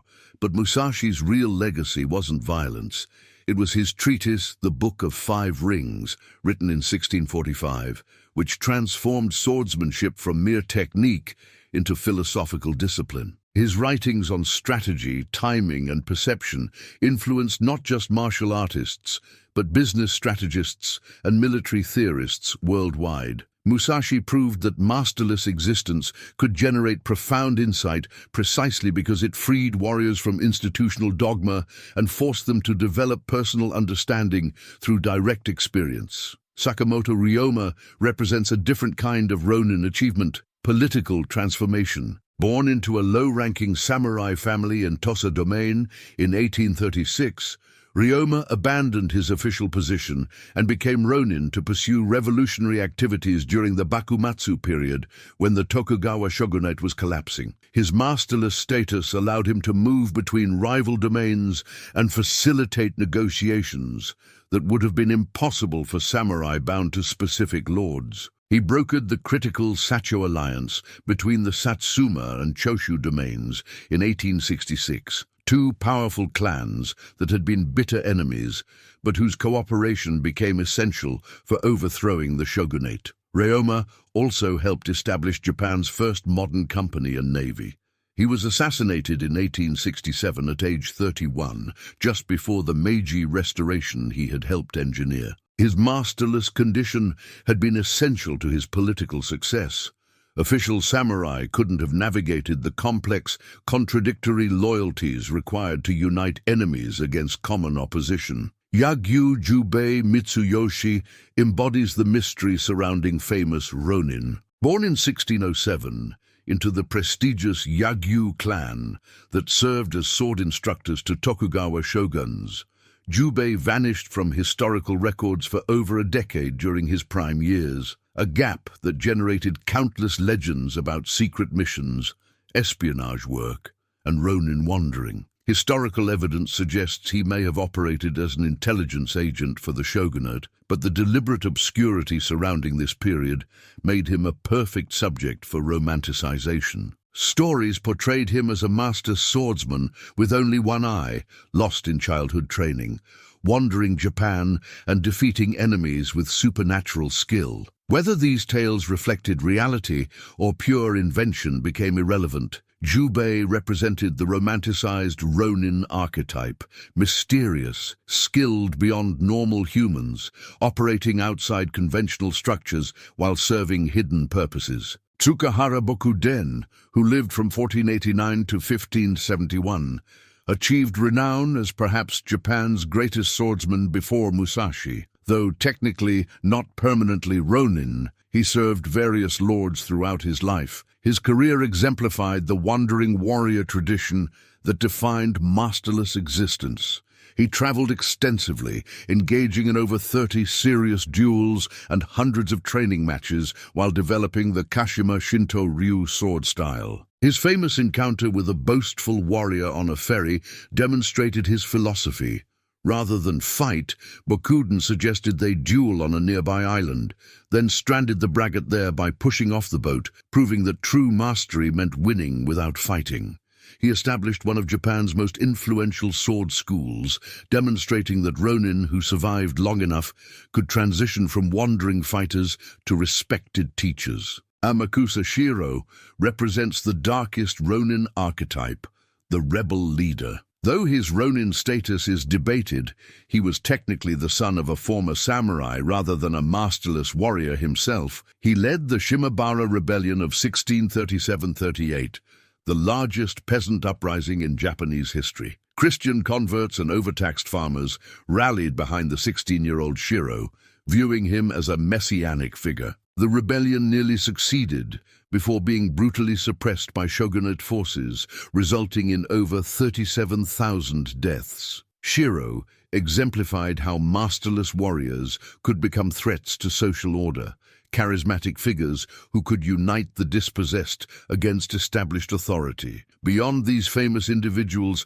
thousands of lesser-known Ronin carved specialized niches. Many became sword instructors, establishing dojo in cities and towns across Japan. These teachers preserved martial traditions during peacetime, while providing legitimate employment for masterless warriors. Their schools taught not just technique, but philosophy, etiquette, and strategy, transforming combat skills into cultural practices that justified their continued existence in a society that no longer needed actual fighting. Others served as mercenaries during the Sengoku period's constant warfare, offering their skills to any lord willing to pay. These hired swords influenced regional conflicts, sometimes tipping balances in critical battles. Their masterless status made them more reliable in certain contexts. They fought for money rather than potentially conflicting feudal loyalties, though this same mercenary nature made them less trustworthy for long-term service. Some Ronin became unlikely diplomats, serving as intermediaries between domains or even between Japanese authorities and foreign powers. Their lack of official position sometimes made them perfect for delicate negotiations, where formal envoys would create diplomatic complications. Others worked as political assassins, carrying out murders that lords couldn't officially sanction but needed accomplished. The masterless warrior's liminal status, neither official nor completely outlaw, made them useful for activities that required deniability. A select few Ronin eventually entered shogunate service directly, their exceptional skills earning them positions despite their masterless status. The Tokugawa government employed Ronin as police, spies, and specialists in various administrative functions. These fortunate individuals achieved the impossible, escaping Ronin condition by finding the most powerful master in Japan. But their success highlighted how exceptional such outcomes were. For every Ronin who achieved shogunate employment, thousands remained unemployed. These famous Ronin shared common traits: exceptional skill, unusual adaptability, and often fortunate timing that placed them in positions where masterless status became advantage rather than catastrophe. But their stories shouldn't obscure the reality that they were extreme outliers. For every Miyamoto Musashi who became legendary, 10,000 Ronin lived and died in poverty, their talents wasted and their names forgotten. The famous few proved that the Ronin condition wasn't inherently hopeless, but the obscure many proved that escape required not just ability, but circumstances most masterless warriors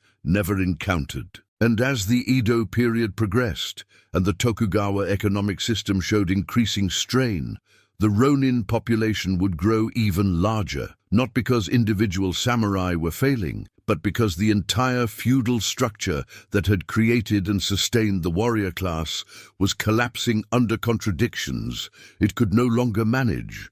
By the mid-19th century, the economic system that sustained the samurai class was collapsing from internal contradictions that no amount of reform could resolve. The Tokugawa shogunate had created centuries of peace, but that very peace made warriors obsolete, while the rigid social structure prevented them from adapting to economic realities. Samurai consumed enormous resources through their rice stipends, while producing almost nothing of economic value. They were a permanently expensive luxury in a system increasingly unable to afford them. The financial crisis was systemic and devastating. Daimyo across Japan found themselves buried in debt to merchant financiers, despite officially occupying higher social positions than those creditors. The Sankin-Kotai system, requiring alternate residence in Edo, drained domain finances through mandatory travel expenses, dual household maintenance, and the costs of presenting appropriate gifts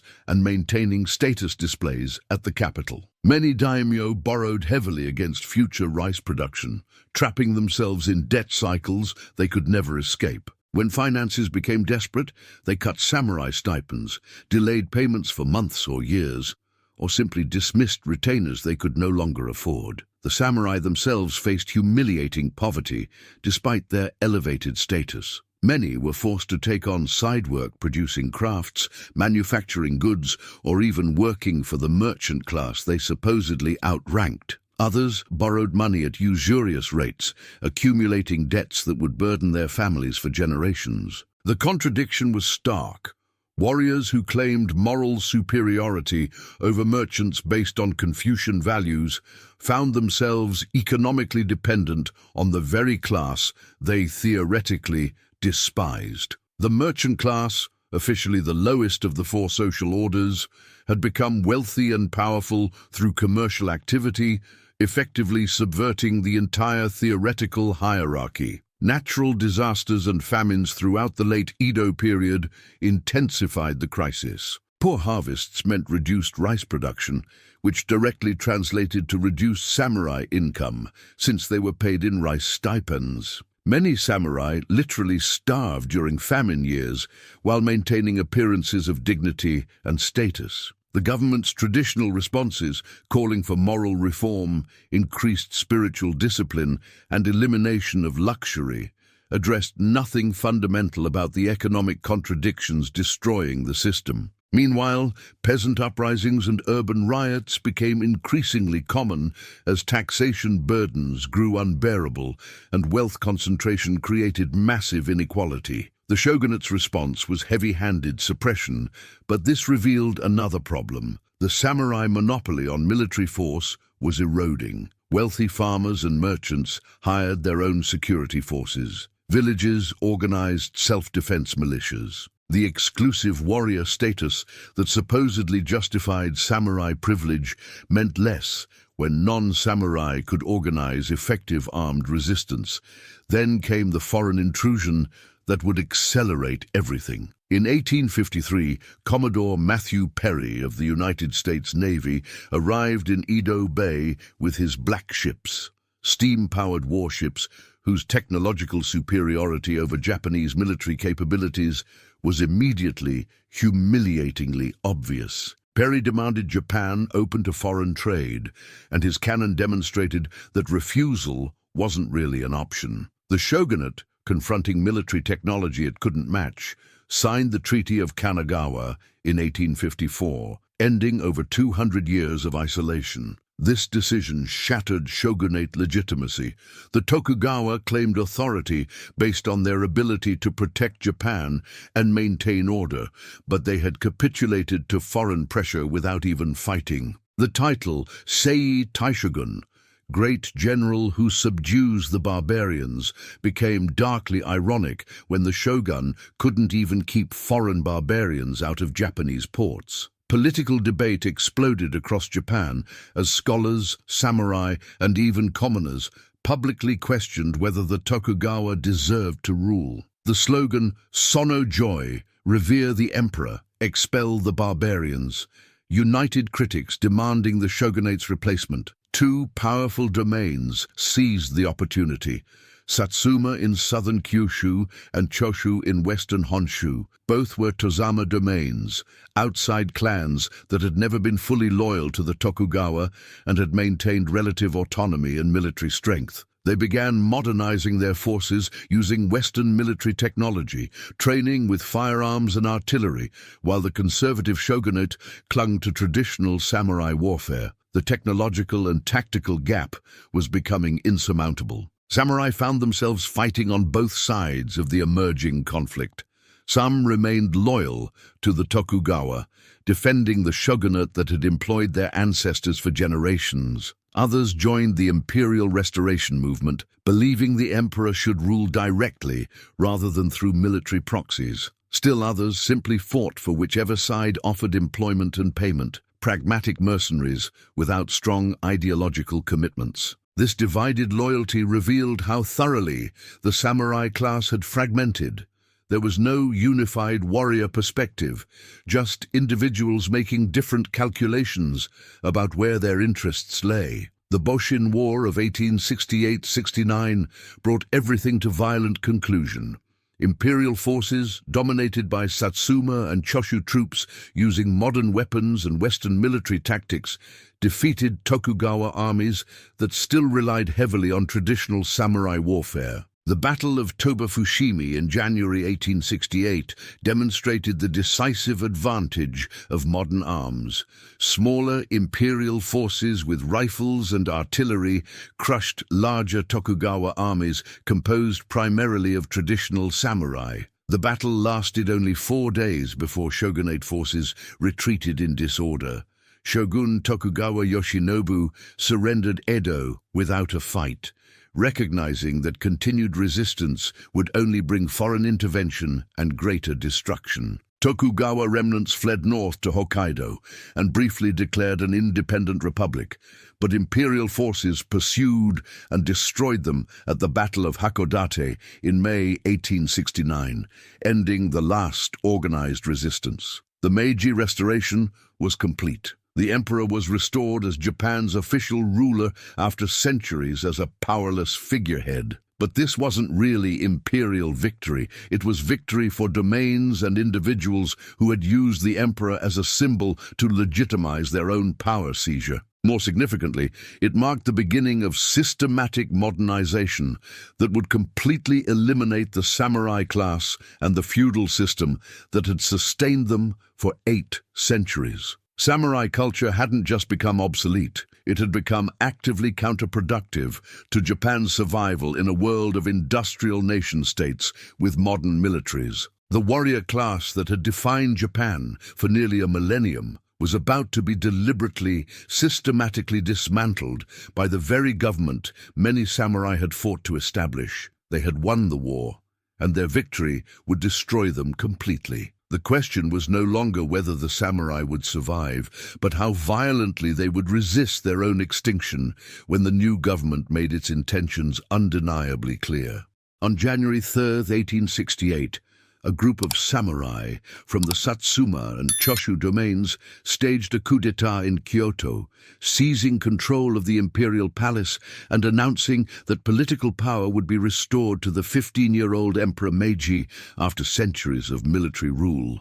The Tokugawa shogunate, which had governed Japan for 264 years, collapsed not from external invasion, but from internal contradictions that modernization pressures had made fatal. The last shogun, Tokugawa Yoshinobu, had already resigned his administrative functions in November 1867, hoping to maintain influence as a senior advisor, but the conspirators demanded complete elimination of shogunate authority. The Boshin War that followed was brief but definitive.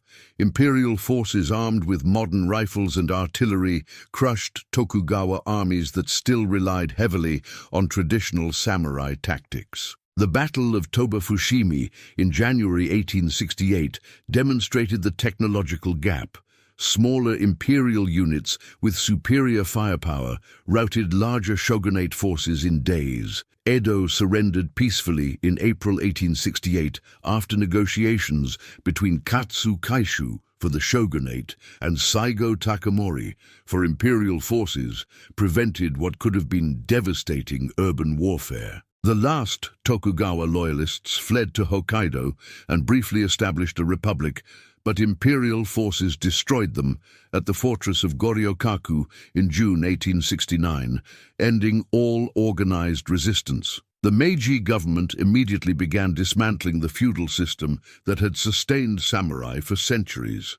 In 1869, they ordered all daimyo to return their lands and populations to imperial control, a revolutionary move that abolished the domain system entirely. The daimyo complied with surprising ease, partly because the government assumed their debts and guaranteed continued stipend payments, but primarily because resistance was clearly futile against the military coalition that had crushed the Tokugawa. The Han system disappeared, replaced by prefectures under direct government control, achieving political unification that centralized authority completely. Then came the reforms that would destroy the samurai class itself. In 1871, the government announced that samurai stipends, the rice payments that had sustained warriors for generations, would gradually be eliminated and converted to government bonds. Many samurai received lump sum payments that they quickly squandered due to lack of financial experience, finding themselves impoverished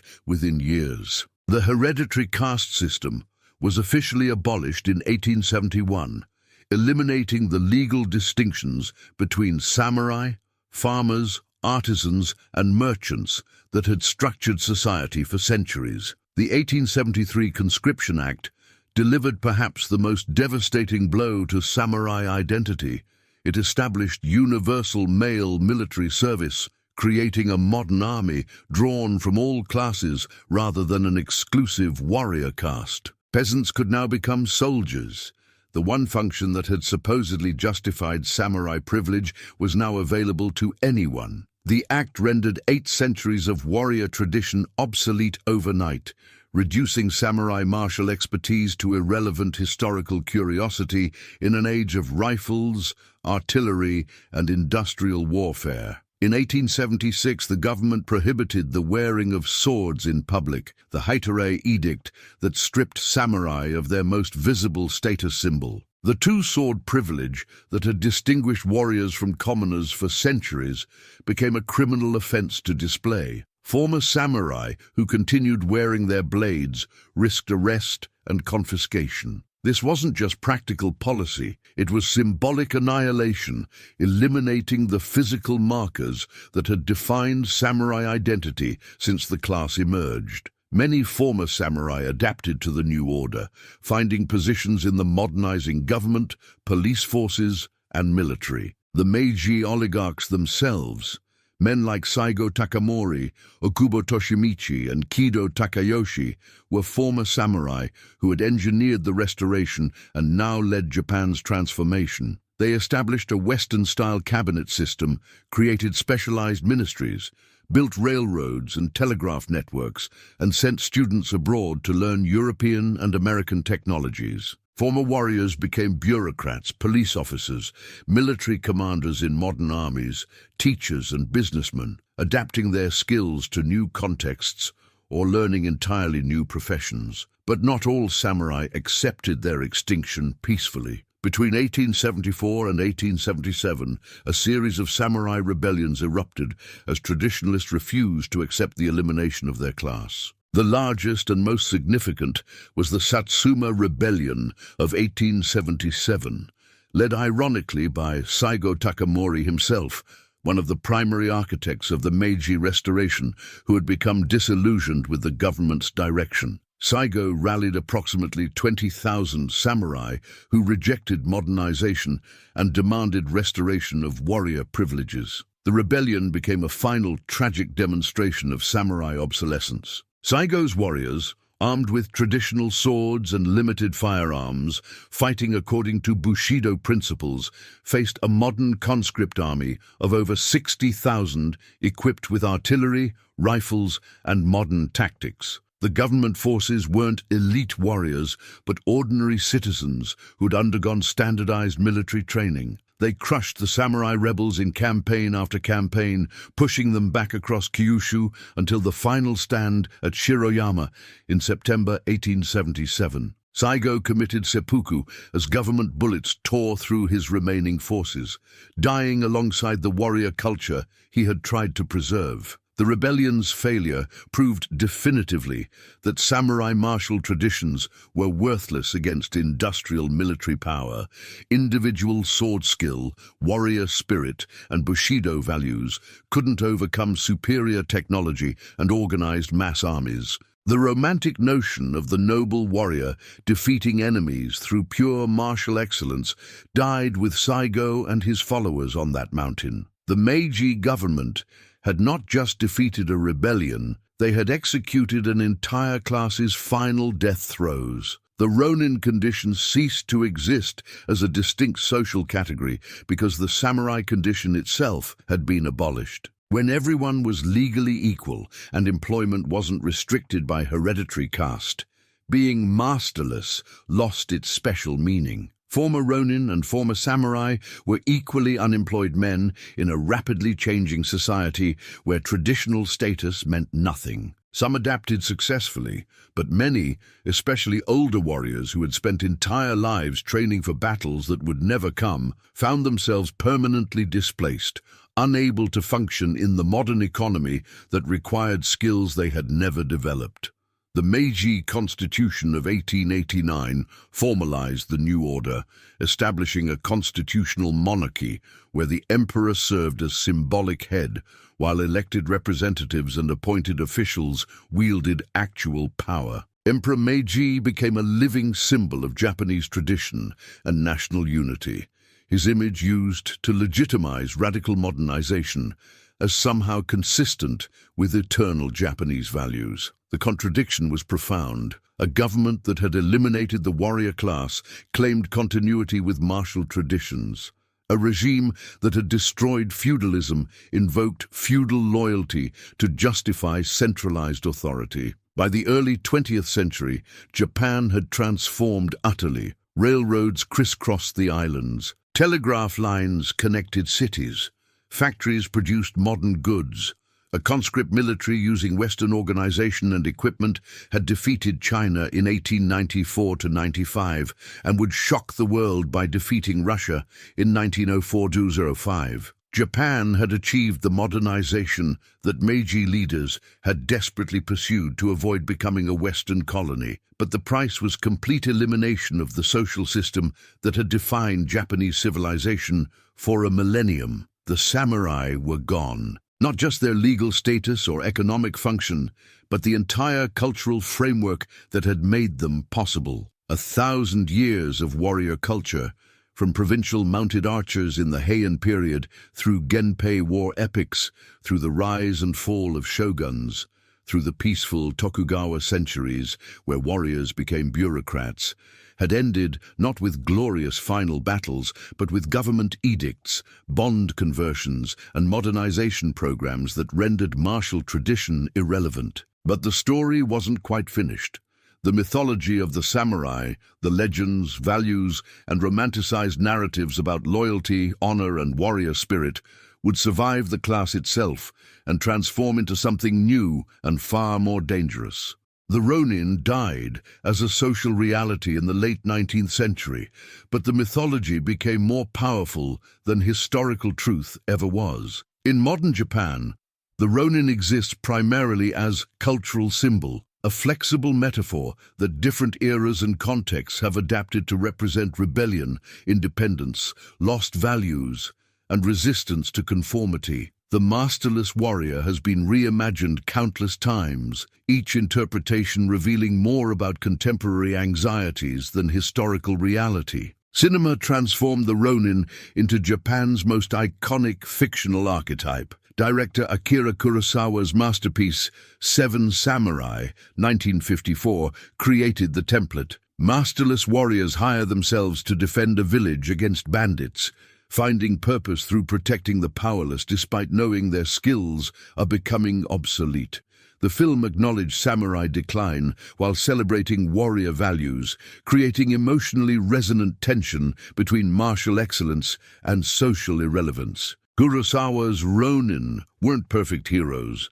They were flawed, desperate men finding brief redemption before history swept them away. The film influenced global cinema, inspiring everything from The Magnificent Seven to countless action films where skilled outcasts defend communities. The Zatoichi films, featuring a blind wandering masseur who was secretly a master swordsman, represented another Ronin variant. The disguised warrior operating outside social hierarchies, using martial skills to deliver rough justice while traveling endlessly without home or master. Across 26 films and a television series from 1962 to 1989, Zatoichi became a folk hero who embodied Ronin freedom from rigid social expectations while demonstrating that true nobility came from actions rather than status. Modern manga and anime continue exploring Ronin themes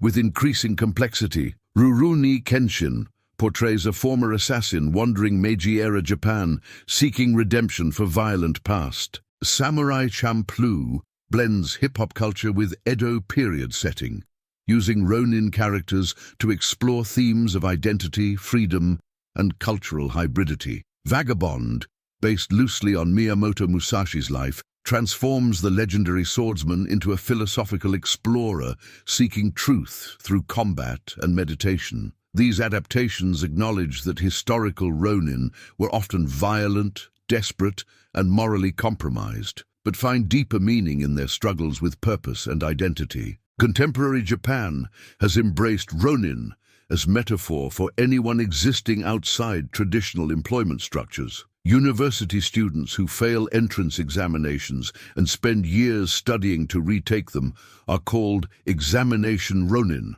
Masterless warriors without academic homes, freelancers, independent contractors and gig economy workers are sometimes described using Ronin terminology, acknowledging their freedom from permanent employment alongside their instability and vulnerability. The comparison reveals cultural anxieties about lifetime employment's decline and the rise of precarious work in modern Japanese economy. The concept of corporate samurai emerged during Japan's high-growth period. Salaried employees who demonstrated absolute loyalty to companies through long hours, minimal personal life, and willingness to sacrifice family time for organizational success. When economic stagnation forced mass layoffs during the 1990s lost decades, these corporate warriors became corporate Ronin, middle-aged men who had given everything to employers that discarded them.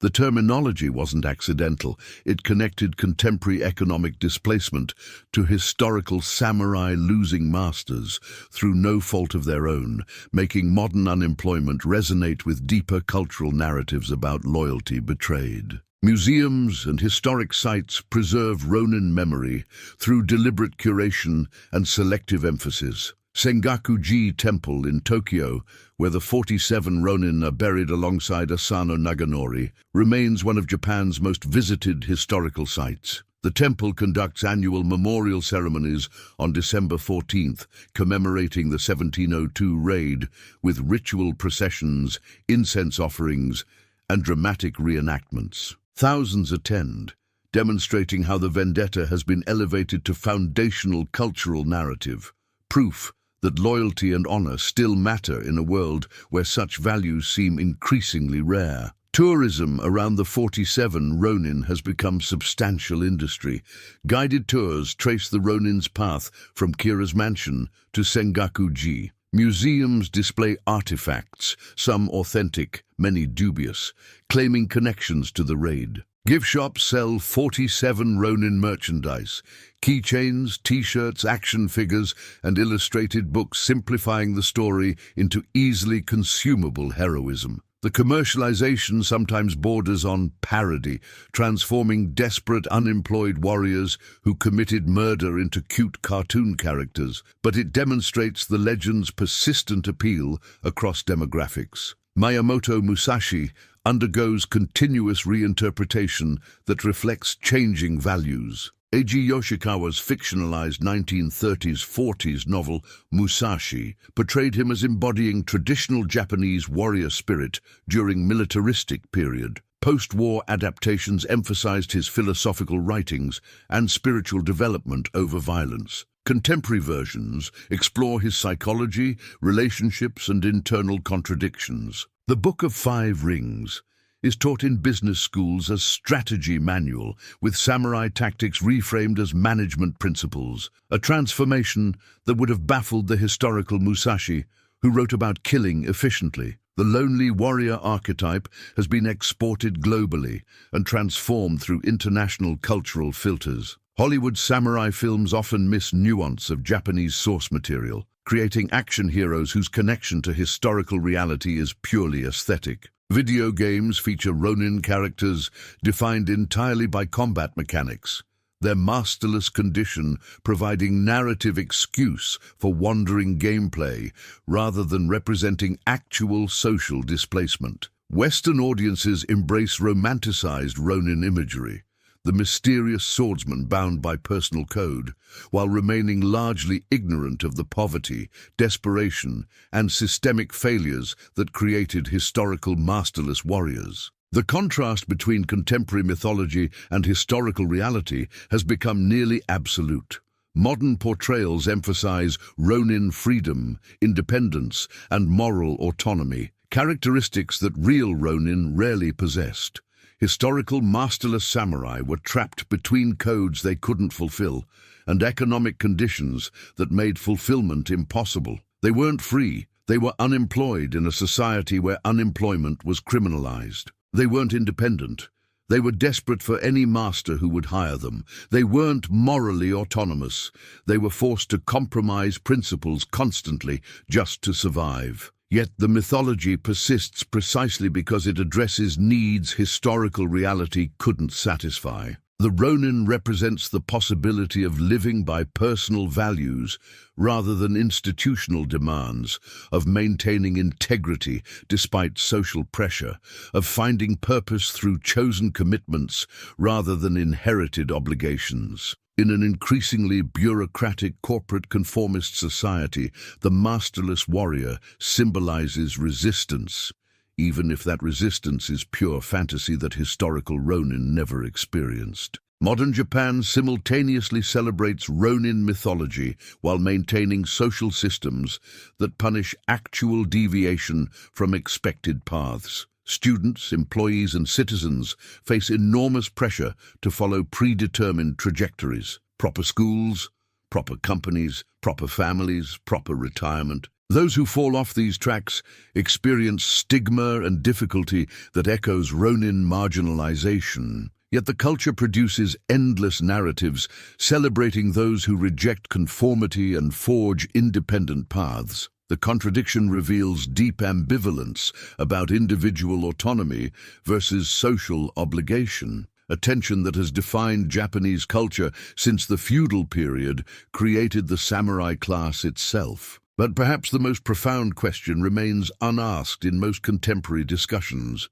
If the Ronin represents freedom from oppressive hierarchy and nobility in choosing one's own path, why did the historical warriors who actually experienced masterless existence view it as catastrophic failure rather than liberation? What does it mean that modern society romanticizes a condition that real people experienced as social death?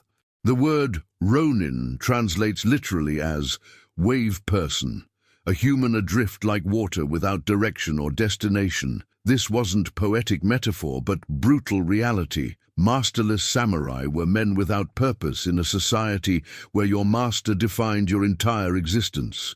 They were products of chaos, created by wars, political purges, economic collapse, and the fundamental contradictions of maintaining a warrior class during centuries of peace. They were products of honor, a code so rigid it demanded impossible perfection, making unemployment itself a moral failure that supposedly justified suicide. Bushido insisted that losing your master meant losing your right to exist. Yet economic reality made masterless existence inevitable for thousands of warriors trapped between abstract ideals and concrete survival needs. And they were products of marginalization, legally samurai, but functionally outcasts, unable to work like commoners without abandoning warrior status, unable to serve like samurai without employers who no longer existed. They occupied society's margins, too elevated to accept their poverty, too poor to maintain their dignity,